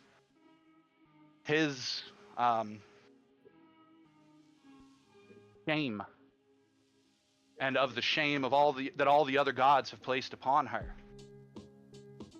Our mother is the righteous mother of creation, from which the blood of all life flows. Of course she was angry. She is still angry, and I am not telling you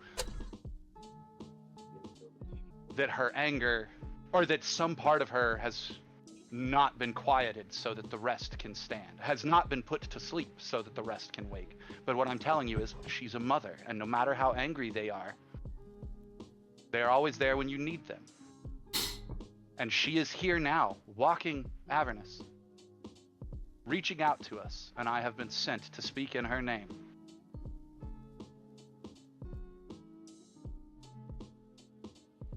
I have stood with the wearers in purple. I have stood with Silence, referencing Brother Silence back on Earth. I have stood with Silence in her presence. I have stood next to other gods. I stand before you, the divinity in me, and I stand before you knowing that other gods walk amongst my kin, to show you that you can be unafraid of her divinity.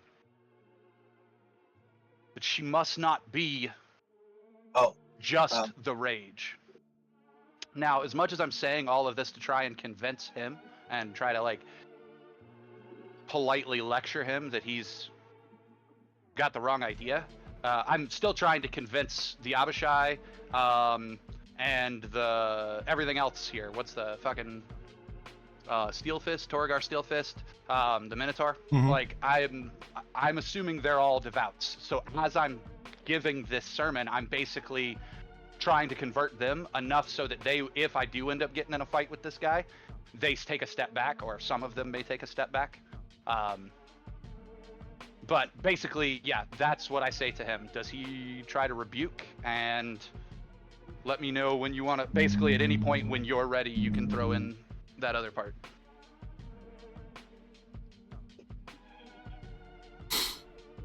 When you said that line about other gods walk among us, I silently waved. I see you literally standing back there, mask on, blank-faced, and your hand just slowly lifts up like a Japanese horror movie and slowly waves. Yep, that's kind of exactly what I was thinking.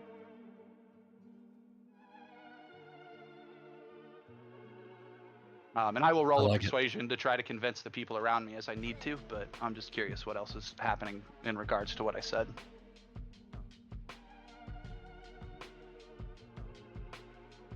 I see. You speak of the false one.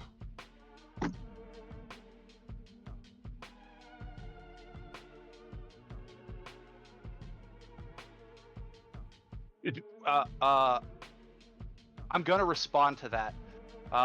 Did anything happen yet with the inspiration point?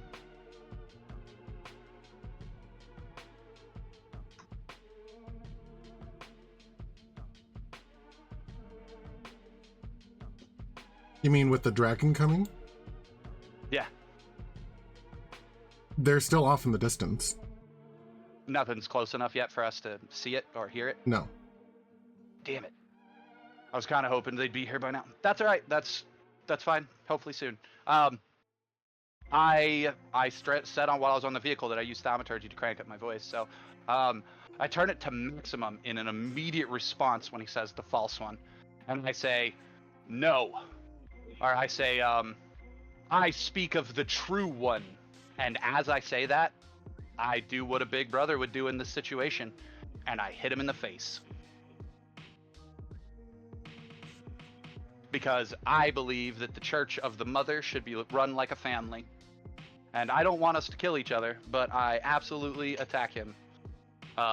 Like basically a head of initiative order. As far as he's concerned, we're talking, and he said that. And as I yelled, I'm gonna do something. I'm looking at what I can do right now. And I still want to roll the persuasion against the crowd. But,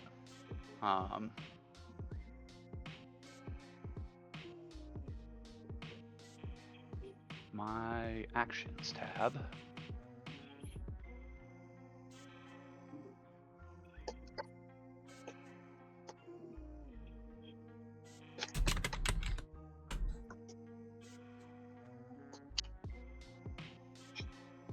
How many spell slots do I have? Sweet. Sweet. Even better.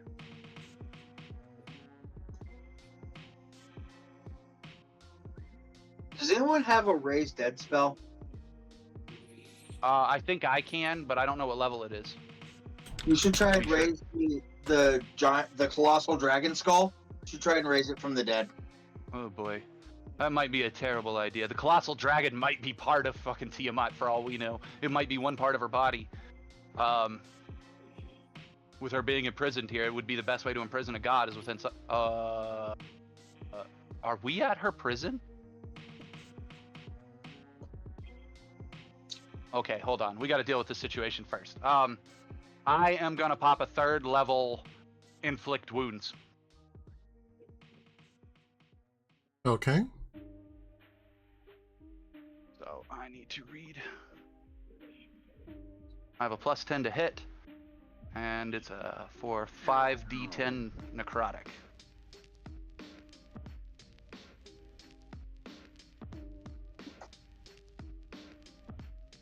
Jesus H. Lord. I'm getting tired of these low rolls. I swing at him. I obviously I miss, but I swing at him.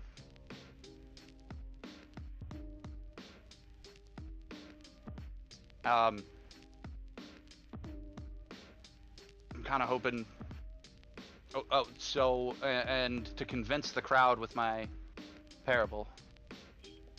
Maybe this one won't be shitty. It was a 23 on top of the previous 32.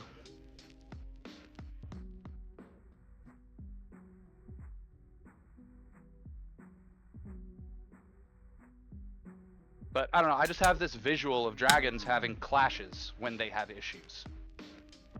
They don't kill each other necessarily, but they will beat each other within an inch of their life to prove a point. And that's just sort of how I picture dragons behaving. And they do this in the front of other dragons, which is why I'm trying to do this in front of the Abishai. Playing dominance games. Yeah. Yep. Yeah, exactly. That's exactly what I'm talking about, is dominance games. Especially with a guy named the Cruel. He might have been more offended if I was nice and didn't take a swing.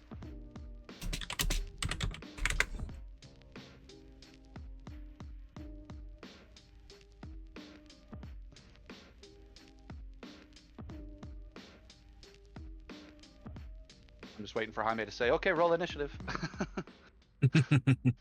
No, he returns your slap with, or he returns your swing with the slap of his own. I figured. Actually, this one's just a saving throw. Is it a spell? Yes. Does it single target? Yes.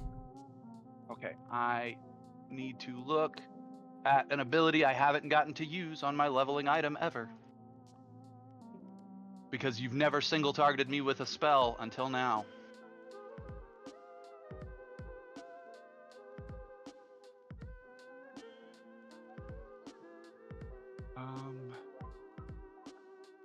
Or a caricature.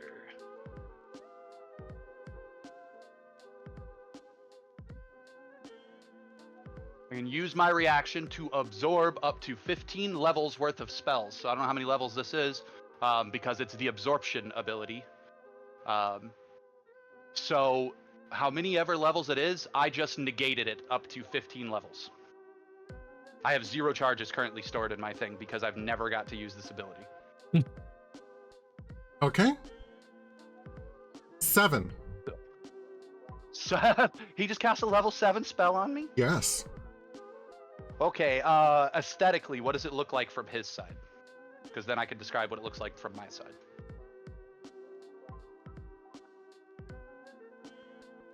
Sweetheart. So his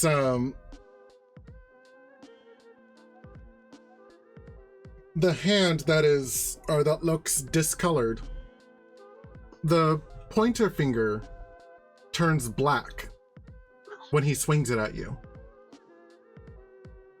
And looks like it radiates with black electricity. Did it just use Finger of Death on me?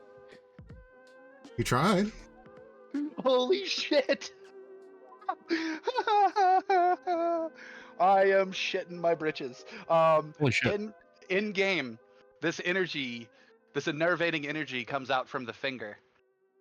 And as it does, my wing just bats the energy away, and I quietly say, "Child, I speak with the blessing of our mother. Do you think something even as hideous as that?" I say that as though I know what the hand is, even though I don't know what the hand is, and hopefully he believes me. I say something, do you think even as something as hideous of that, even as hideous as that, can compare to the blessing of our mother? Now you know why I speak for her. And I would like to roll an intimidate based on the fact that I just deflected that. Absorbed it, not deflected. Absorbed it, but from his perspective, I mean, aesthetically, it was a wing bat. Okay. Okay, go ahead. I kind of think that if you just showed no reaction to it whatsoever, would have been more intimidating than you batting it away. Out of game, if the hand is what I know it is, any reaction to it at all is going to be intimidating.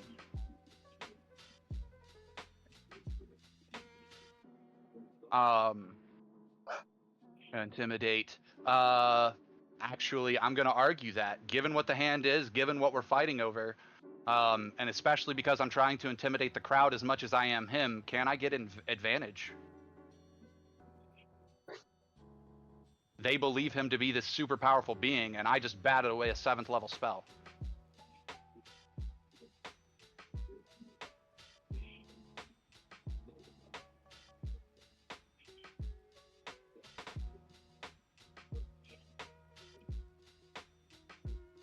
Let's see.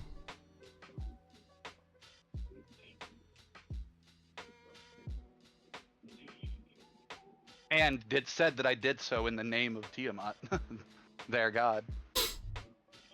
Heath, I'm an Ori. Yeah. I'm in this room. I'm literally sitting here shaking right now. It's stupid. I'll give you advantage. Oh god. I didn't. Oh god. Well, click the advantage first, Carl.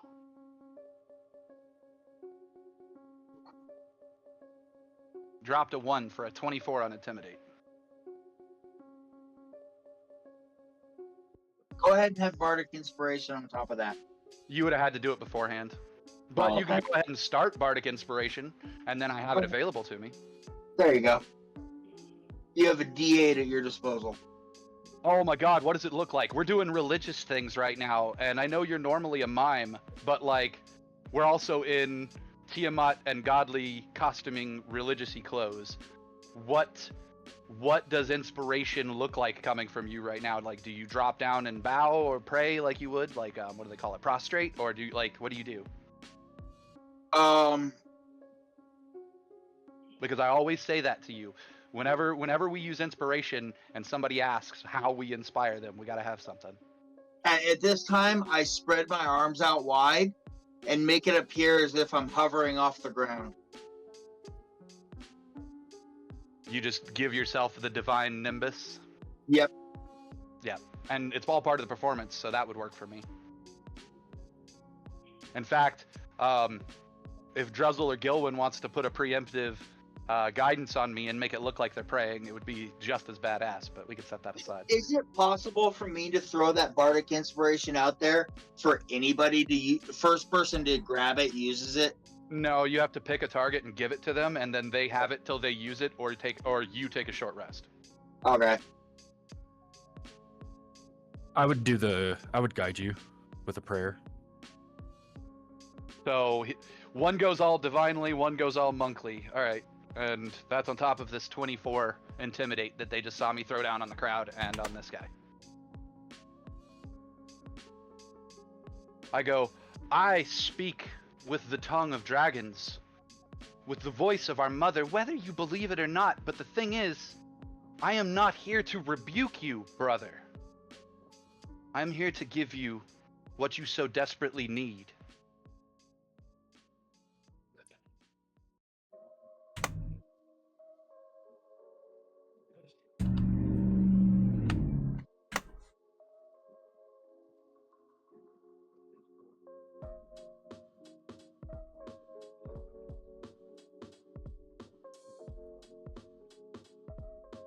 I only ask one thing in return. No, I don't. I set that aside.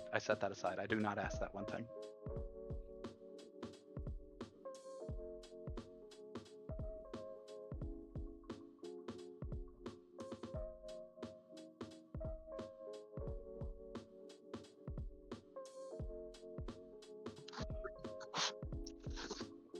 Bruce, stop. What is their / his reactions? I'm thinking. I know it's a lot. Yeah, this is a lot. Hey, I'm just trying to avoid combat by convincing the guy that we're on the same side. I know. and I'm letting you, despite what I know. Oh god, now I'm like, what the fuck does he know? My guess would be a lot. Yeah.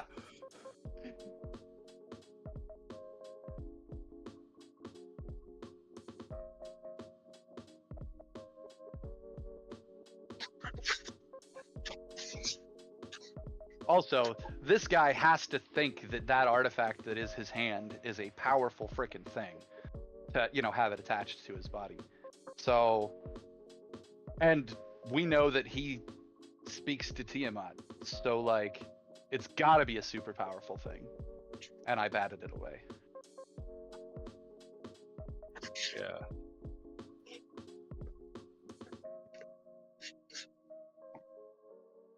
You continue to convince me only that you know nothing.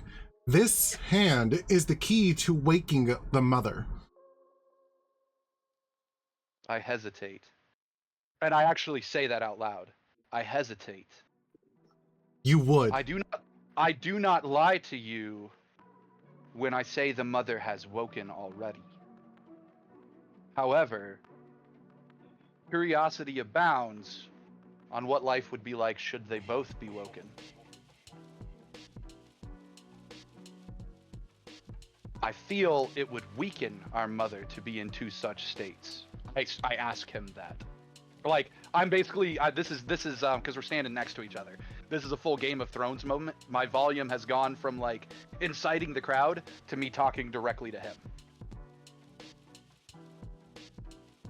So straight up, this is me admitting a curiosity and an unknown as to what would happen and seeing if he has an idea what would happen in that particular instance. Would she be twice strong or half strong? Do you truly only want to worship only one half of your mother?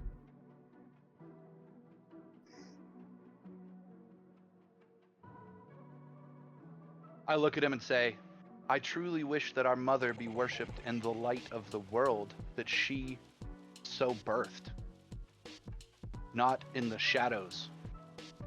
Not in the darkness. but in all places. I wish that Bahamut, the defiler, he who took from our mother, be locked in this place. That is what I wish.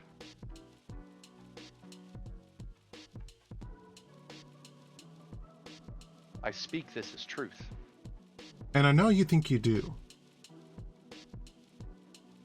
But though she did create the world, she created the world with blood, with destruction. As To all worship births only, are. or to worship only half of that is blasphemy. I agree. I agree entirely. But do you not only worship a different half, the part that is angry, the part that is blood and rage?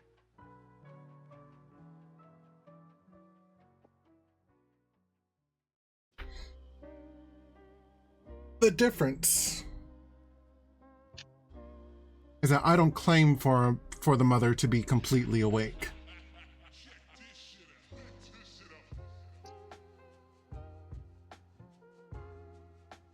No, you don't. You claim that the mother sleeps, but that is not what sleeps. I gesture around us. It is her rage that slumbers. The mother is who is awake.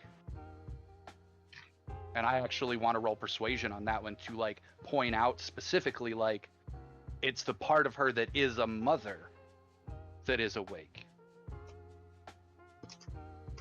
There's a roar. Yeah. 2 roars. The air around us fills with roars. I say to you now, my voice is turning up now since we heard the roars.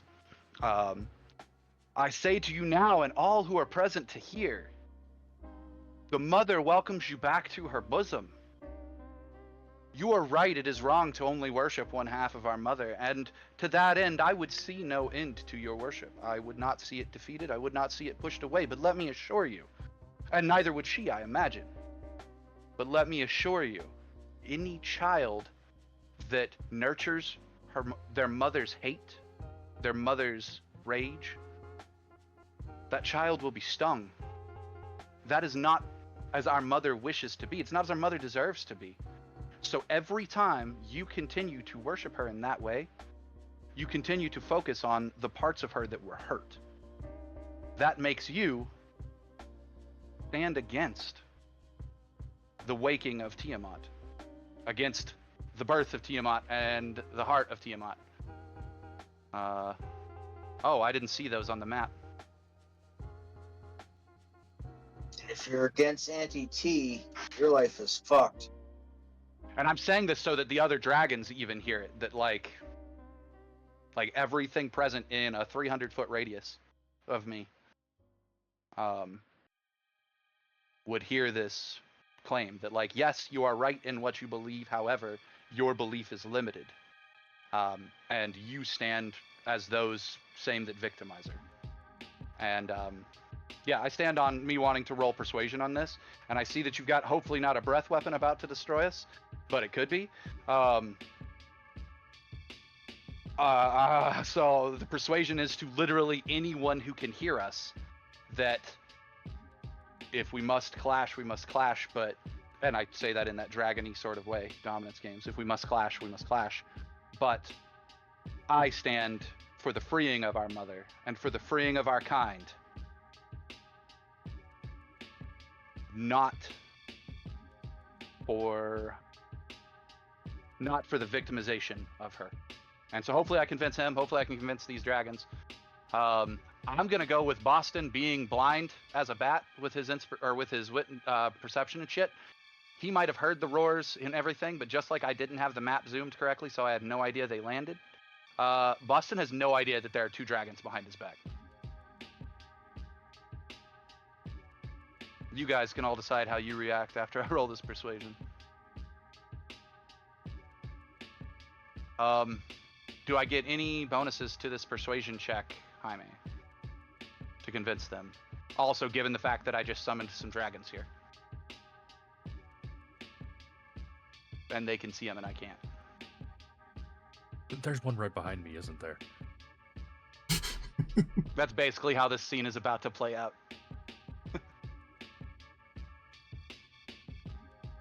Um.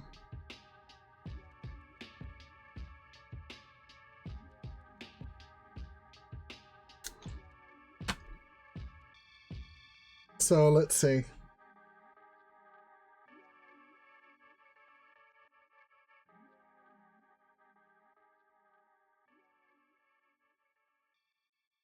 Is the blue dragon that was at the tower?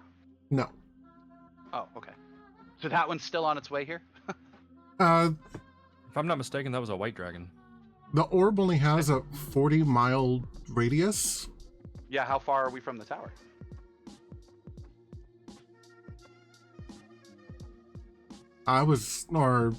It's at least a 2 hours travel.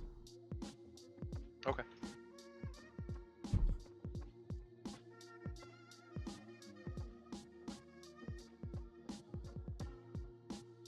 But I rolled how many dragons were going to be there, with a fly speed of, or with an average, with the ability to basically cross 72 miles, in a day. I kind of figured that they would have a hunting radius of 36 miles, or not a hunting radius, but a territory of 36 miles. So I kind of gauged that to see how many dragons you could attract. Okay.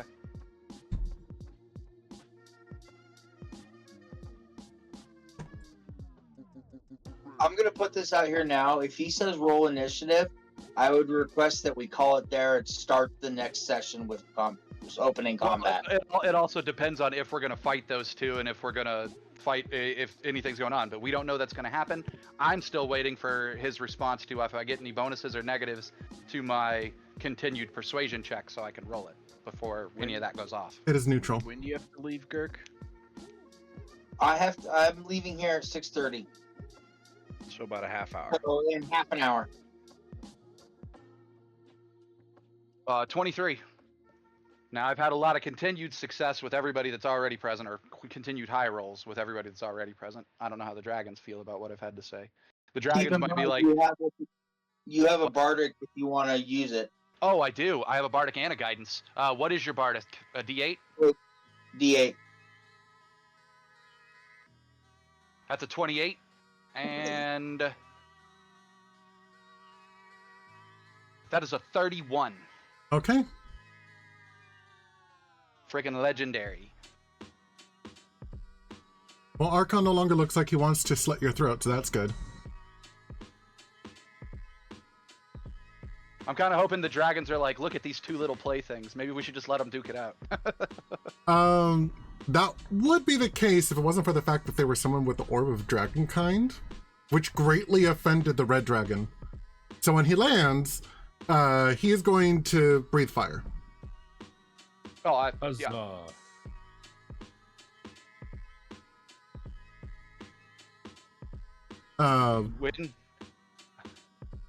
When I become aware of the dragons, I am gonna ask who is the eldest present. And out of game, Jaime, so you know, I will be giving them the dragon orb. So at this point, the red dragon may just already get it since he's apparently offended he was summoned. Okay, fair enough. Donal, basically in a reaction to the red dragon welling up its fire, gets in the middle of everyone, or as much as he can. So that way, as many people are within his aura of protection as possible.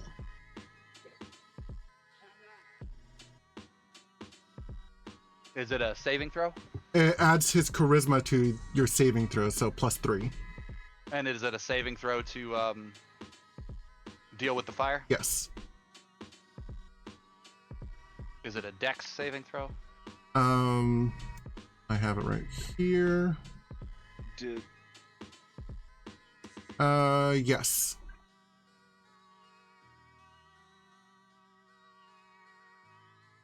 I need everyone within the cone to make a dexterity saving throw. With a +3. With a +3.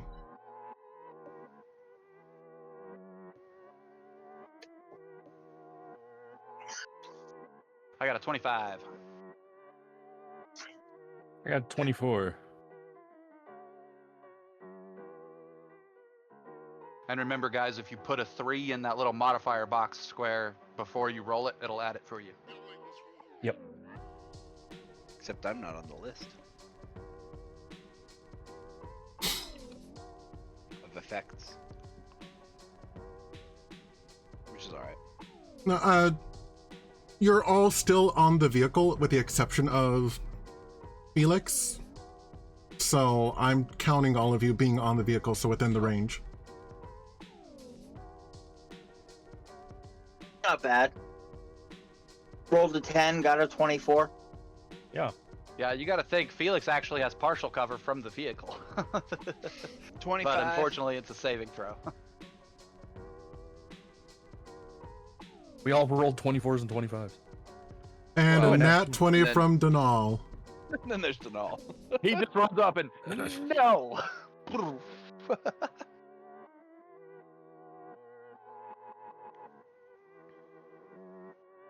Okay. So... Oh, why did it grab that? That's weird. That was satisfying. And we take half that. Yeah? And I take half of the half. So half is 37. And half of that Is 14. Yeah. Why do you take half of the half? Because I'm resistant to fire because my Drake Companion is summoned and is currently fire. The Drake Companion's immune to fire, so... Do I see it coming, Jaime? Yes. I take half as well. Yeah, that'd be a good idea. Wait, You know what? I'm gonna Isn't- take half as well. I'm gonna use my reaction to burn absorb elements. Same. Isn't yours, Girk, if you fail it, you take half. If you succeed it, you take nothing? Isn't that uncanny dodge? That's a very good question. Let me double Or- check. Or am I misremembering that? In 3rd edition, it Um, was evasion.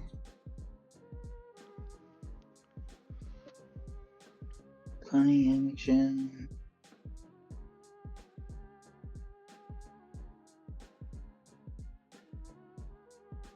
I cast mine as a 3rd level Gilwyn. I was thinking of doing the same thing. By casting But it I as a didn't. 3rd level, the next time I do a melee attack, it'll do 3d6 fire damage. Yeah. Starting at 5th level, when an attacker that you can see hits you with an attack, you can use your reaction to half the attack's damage against you. Yeah, but you have something specific to... Only if he's a higher level than he currently is. Really? And I actually think you're talking about the barbarian ability that does that. No, it's a rogue ability. But the one he's I'm got looking currently for doesn't do that. that. So he can just go, I'm taking half, and then he makes the roll, so he's half again. So he would also take 14. So all of us resisted it down to 14 damage. Except for Denal, who took the full half. Poor Denal. Nat 20, and he still took more damage than us.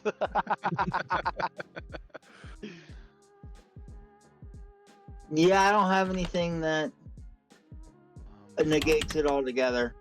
I'm looking. Okay, so yeah, we only took 14 damage, and in the case of me, I don't know what his absorb elements look like, but in the case of my absorb elements,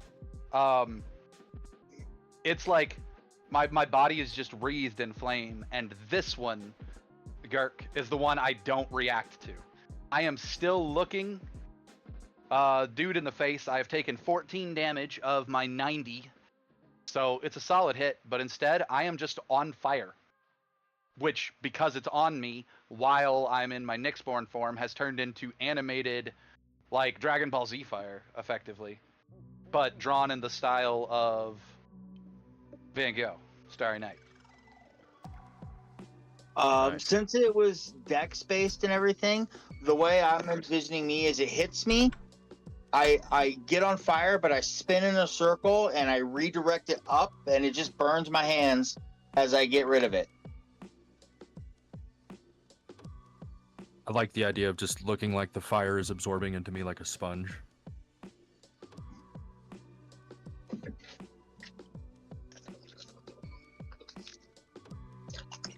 I'm Effect unconscious to Manticore by Gilwyn Stone. It wasn't supposed to be by Gilwyn because it only says that because Gilwyn is selected. because you had him clicked, yeah. Yep.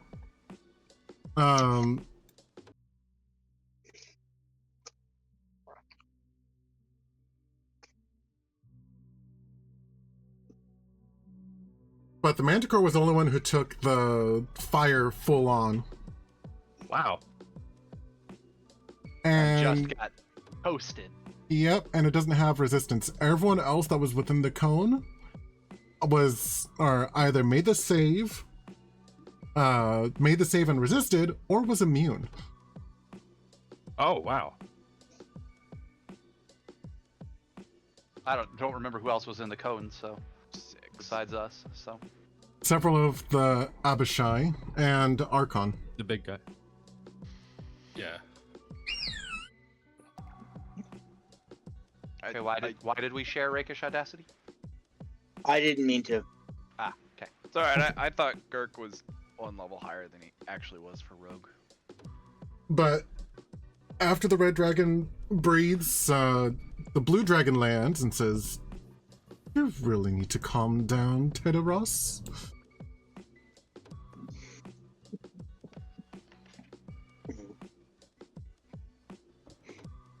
Now, why were we summoned?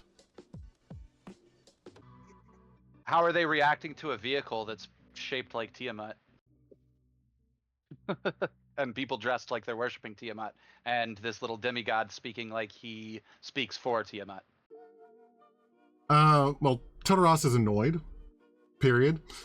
The blue one, or Tedaros, presumably the red one, or presumably the name of the red one, is clearly upset. The blue one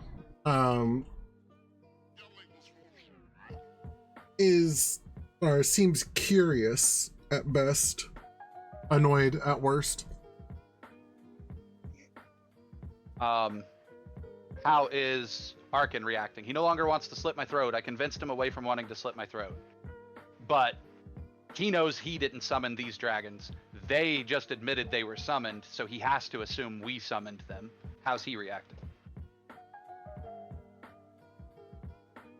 That is a good question. And he turns to you. Why were they summoned? To be clear, no summon was given, only an invitation to speak at the heart of the mother. And as I walk around the vehicle so that I can see these dragons, because otherwise I'm like, that's just heads. Actually, I'm gonna walk under the vehicle.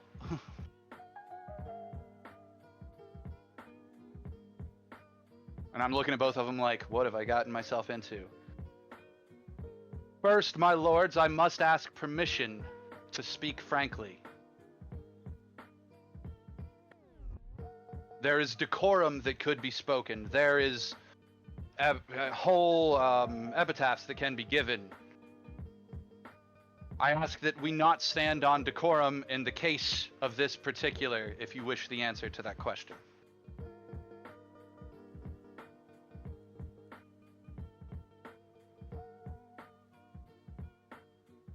Tedaros breathes in deeply. You stink.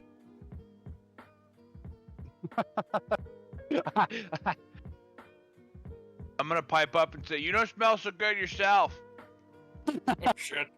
Druzzl just smelled his breath. And I'm just sitting on my Drake, just whatever.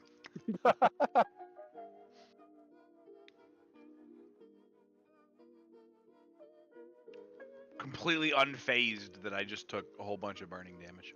Right, same. Did they, and I'm still glowing with it. Did they, do they answer my call to speak frank? I laugh at the dude saying I stink, and I want to be like, seems pretty frank there, but I'm kind of curious how the blue dragon responds.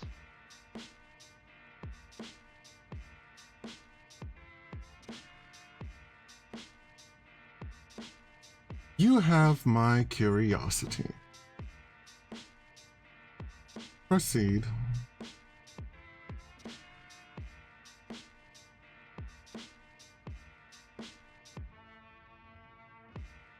I place myself directly between the two of them, looking up at them. And I say, you were summoned, firstly, because I owe you an apology for summoning you. A powerful artifact fell in the hands of a great wizard, or at least one who thinks he is great. That artifact is what summoned you. The simple truth is that this artifact does not belong in the hands of men.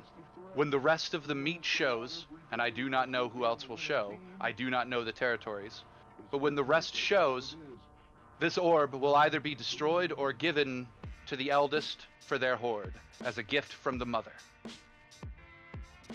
I immediately look over my shoulder at the red dragon and telepathically say to the red dragon, of course, it might not go to the eldest. I don't know how old you are, but if I'm being frank, you scare the hell out of me. And about that time, I let the fire dissipate off my body.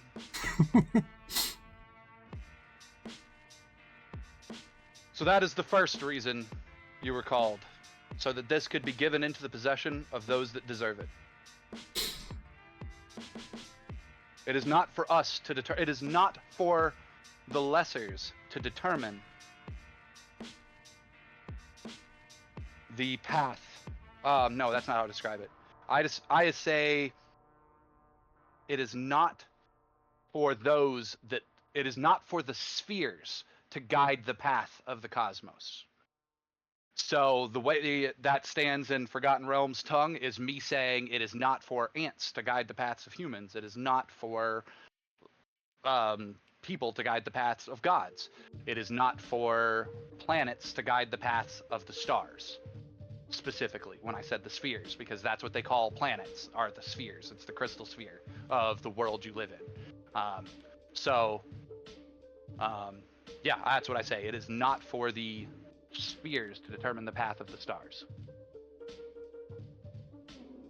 Secondly, a great discussion is being held here for those that speak with the voice of our mother, but to be clear, as much as we all claim them for our mother, you two stand as direct lineage of the great divine. And at this point, I actually let my Nyxborn fade off me so that I look like this weird amalgamation Dragonborn thing again. And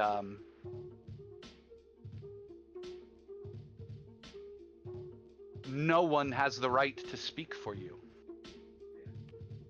As we choose the path, potentially here, the voices of Tiamat shout against each other. It is not for us to determine the path of how you believe. This man, and I gesture back to Arkin, claims to stand with the mother and to attempt to help her wake. Another man, I do not say me, another man wanders through Avernus claiming to be the mouth of the mother that walks among us.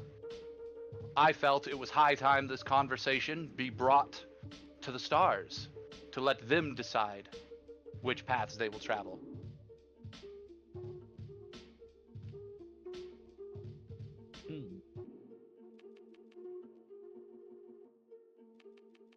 Regardless of what happens here today, someone of your kin will walk away with an addition to their horde. And it's up to you guys to decide how you handle that. That is not my place. I would not dare speak on it. But amongst those lesser that have faith in your mother, between the two of us, I look back at Argon, a decision will have to be made. I felt that to perform all righteousness, since that is a religious term, to perform all righteousness, you needed to be present for this baptism. And that is me being frank.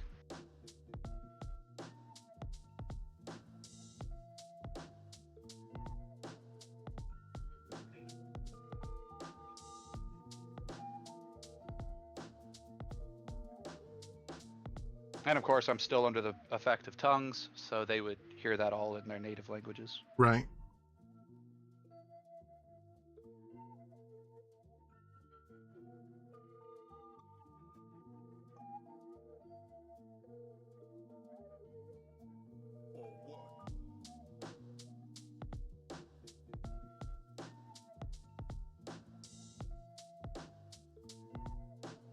However, should you wish the orb destroyed so that you guys could never be called upon again, we would also offer our services in its destruction.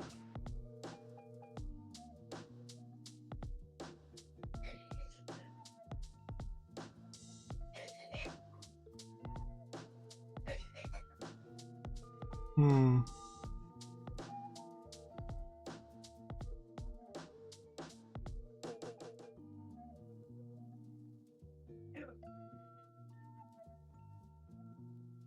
Yeah, out of game, the way I see it is the epic axe our team has pulled needs to be raised to a whole new power level.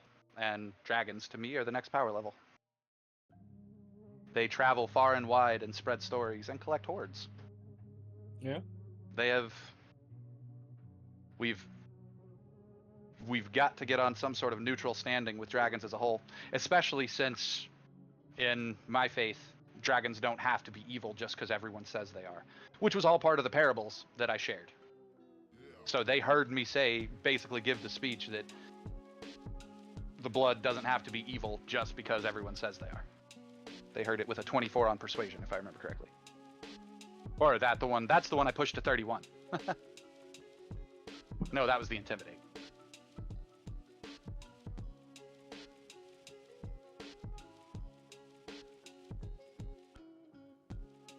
Beautiful words, but are you not afraid that they're wasted on us? After all, we're dragons that occupy the Nine Hills for reasons. Which one said this? The blue one. I say out loud, not too far from here, and not too high up there, and I'm gesturing up into the air, there's a city bound by chains, and in it stands the living. And it is among us that it is from us that those living may once again gain access to the material world. And if they do, it is among us and through us that other things may gain access to the living and waking world. A dragon, even in death, is still a dragon. It is not taken from you. As you see, you are here. Other creatures that fall to this place come back as lemurs. They come back as devils and fiends. And perhaps, though I may be wrong, you may have something of the fiendish about you. But just like any who have been brought here, I cannot speak to how you got here. I cannot speak to how you will leave from here. I cannot speak to the powers you have that you share with no one, that you may already have to interact with the mortal world. What I can speak to is that you are dragons, and dragons can do anything. And like Boston says that with genuine reverence in his eyes and in how he speaks, because that's the way he's been since day one when it comes to dragons. They're the only fantasy creature he cares about. And it seems to them, or to anybody paying attention, that he genuinely believes, doesn't matter where I found you, you're dragons. He's got a point. And that's also part of his faith. That's the whole idea that she's the mother of dragons. It doesn't matter what state a mother finds you in if she's your mother. A true mother is going to wrap you up in her arms regardless of the state she finds you in, where she finds you.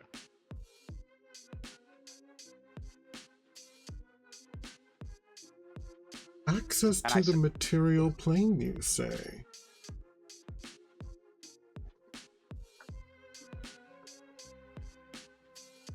A great many things are possible.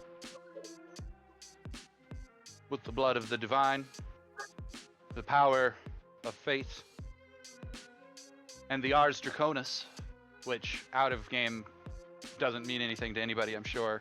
But in game, Ars Draconis is the part of the dragon's heart where they get their breath weapon from in D&D.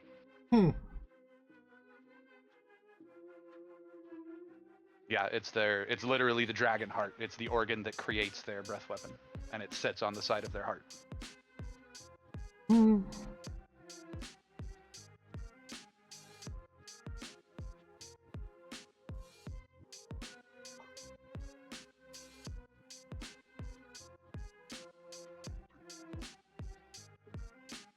Well, I'm intrigued, but I'm afraid Tedros might be a little more difficult to convince.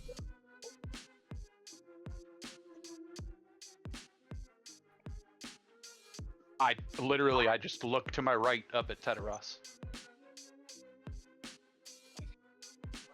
And to be clear, because of the size difference, I am acting like a pet would right now. Like my movements, I've joked about it before that only in rare situations does Felix actually act like a feline, with exception specifically to personal space issues.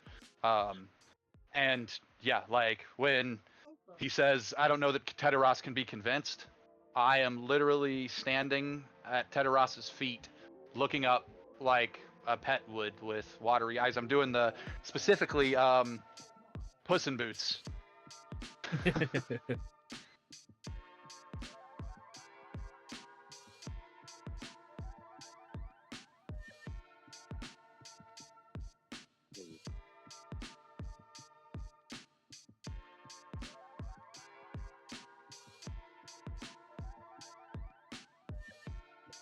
But chaos and destruction are my favorite parts.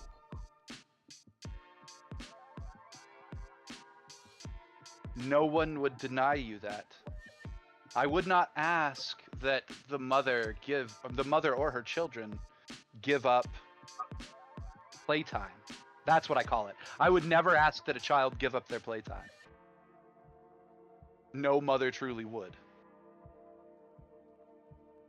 A mother would simply, out of game, like guide you through it, clean up your mess, teach you how to clean up when you're done. And in game, Felix would explain that in the way of there's more to it. You can enjoy playtime more.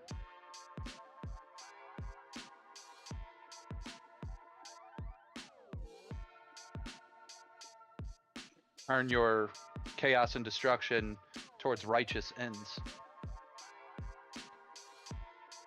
Righteousness. Out That's of game perspective, when I say towards righteous ends, Boston is communicating telepathically with the thing, with the dragon, and the images and the words that he's sharing is Hiroshima. Violence is not always the answer. It's not even a good answer, but when violence is needed, when violence is used, it works.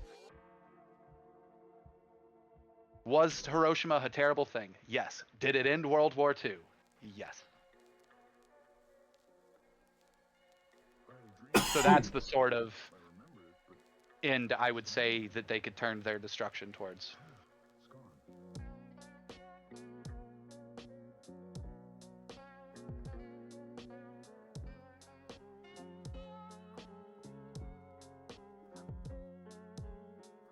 all this talking is making my head hurt.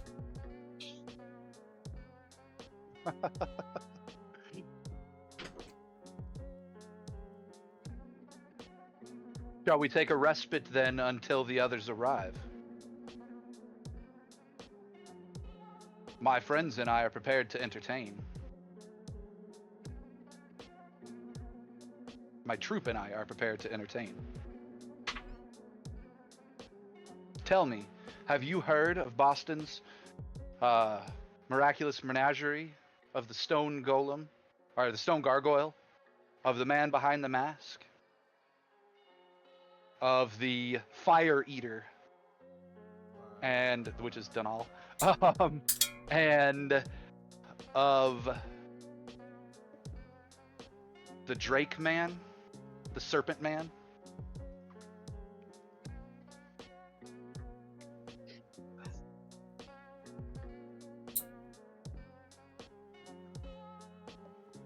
Basically asking if he's heard of our troop. I can't say that I have. Then it would be absolutely our pleasure to put on a show of entertainment for you while we wait for the others. I think that that's probably a good place for us to wrap up for the night. Yeah, I was hoping I could convince them into a show and do like we do, aka roll my performance check, and basically tell Arkin he can't walk off, and wrap with that there. But if they're anti the show, then we can wrap with them saying no show. But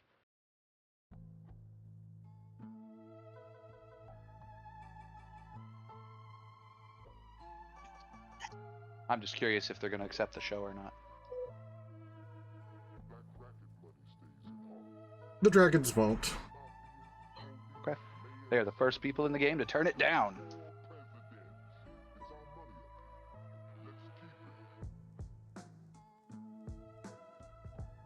Guys, I summoned dragons. We know. I learned something about Boston tonight, though. We were all there. This is the second thing. Well, you guys just aren't reacting to it. You're all sitting there. But I learned that Boston does not like overly powerful magic items. When he got the beans, we used like 3 of the beans, and then he left the rest in Baldur's Gate with the treant so that we wouldn't have them. We got the Orb of Dragonkind. Boston wants to give it away to the hands of people, the more rightful people for it. When we get out of this situation, Fick is gonna punch Boston for not only having to give him 2 inspirations, but for summoning fucking dragons. Just say it. Why would I get punched for that? I don't know. Because fire. Yeah, we'll go with that. That Because fire Fick. barely hurt us.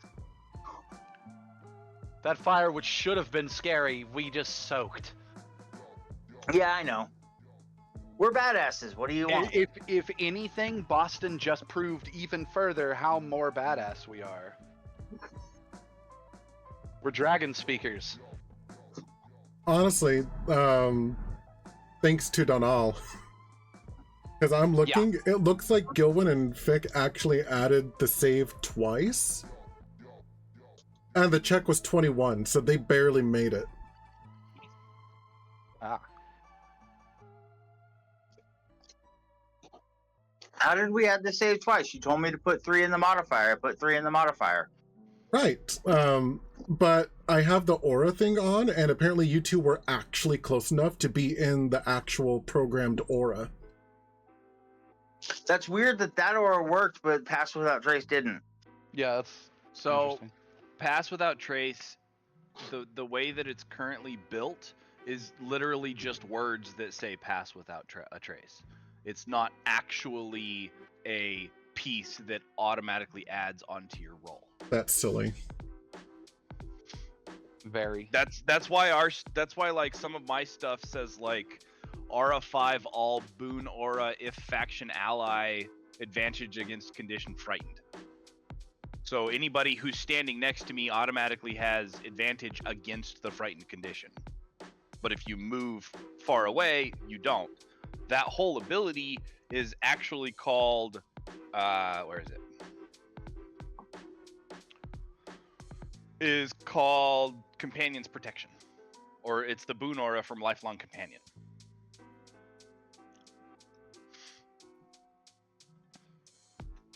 So Pass Without Trace's piece that is put on is literally just text that says Pass Without a Trace. Alright. Well, sorry. Oh, no, it didn't change anything. You still would have made it. It would have just been a closer call. Yep. I still would have gotten just half damage anyway. Right. Because I can choose to do that. As long as I see the attack coming, I'm good. I can be like, no, I take half. Yep. 30, and so you would have taken 37, which is what Donal took. Yeah, Donal was the only one who could not have it again. Oh, I'm not worried about Donal. If we do have a moment in any way, I'm going to walk past him and heal him anyways. With a level 5 Cure Wounds. Nice. We could So. take care of that next time, though. Yeah, absolutely. Just keep in mind that I have it. It's one of the spells that the Orb auto grants. It's one of the you could spend charges spells. Oh. And it's a super, like, for a 5th level use of the spell, which mouse am I? This mouse. Orb of Dragonkind. 1 or more charges cast following spells. Cure Wounds 5th level version is 3 charges. Wow.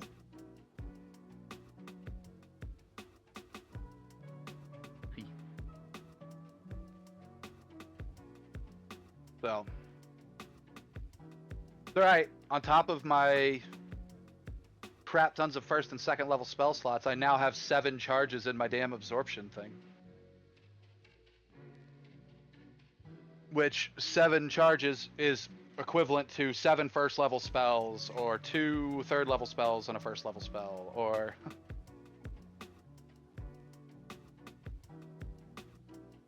I'm bugged that that's the first time I've gotten to use it, but I'm glad, because 7th level spell, Jesus. Jaime, is the hand what I think it is? Don't worry about it. It's another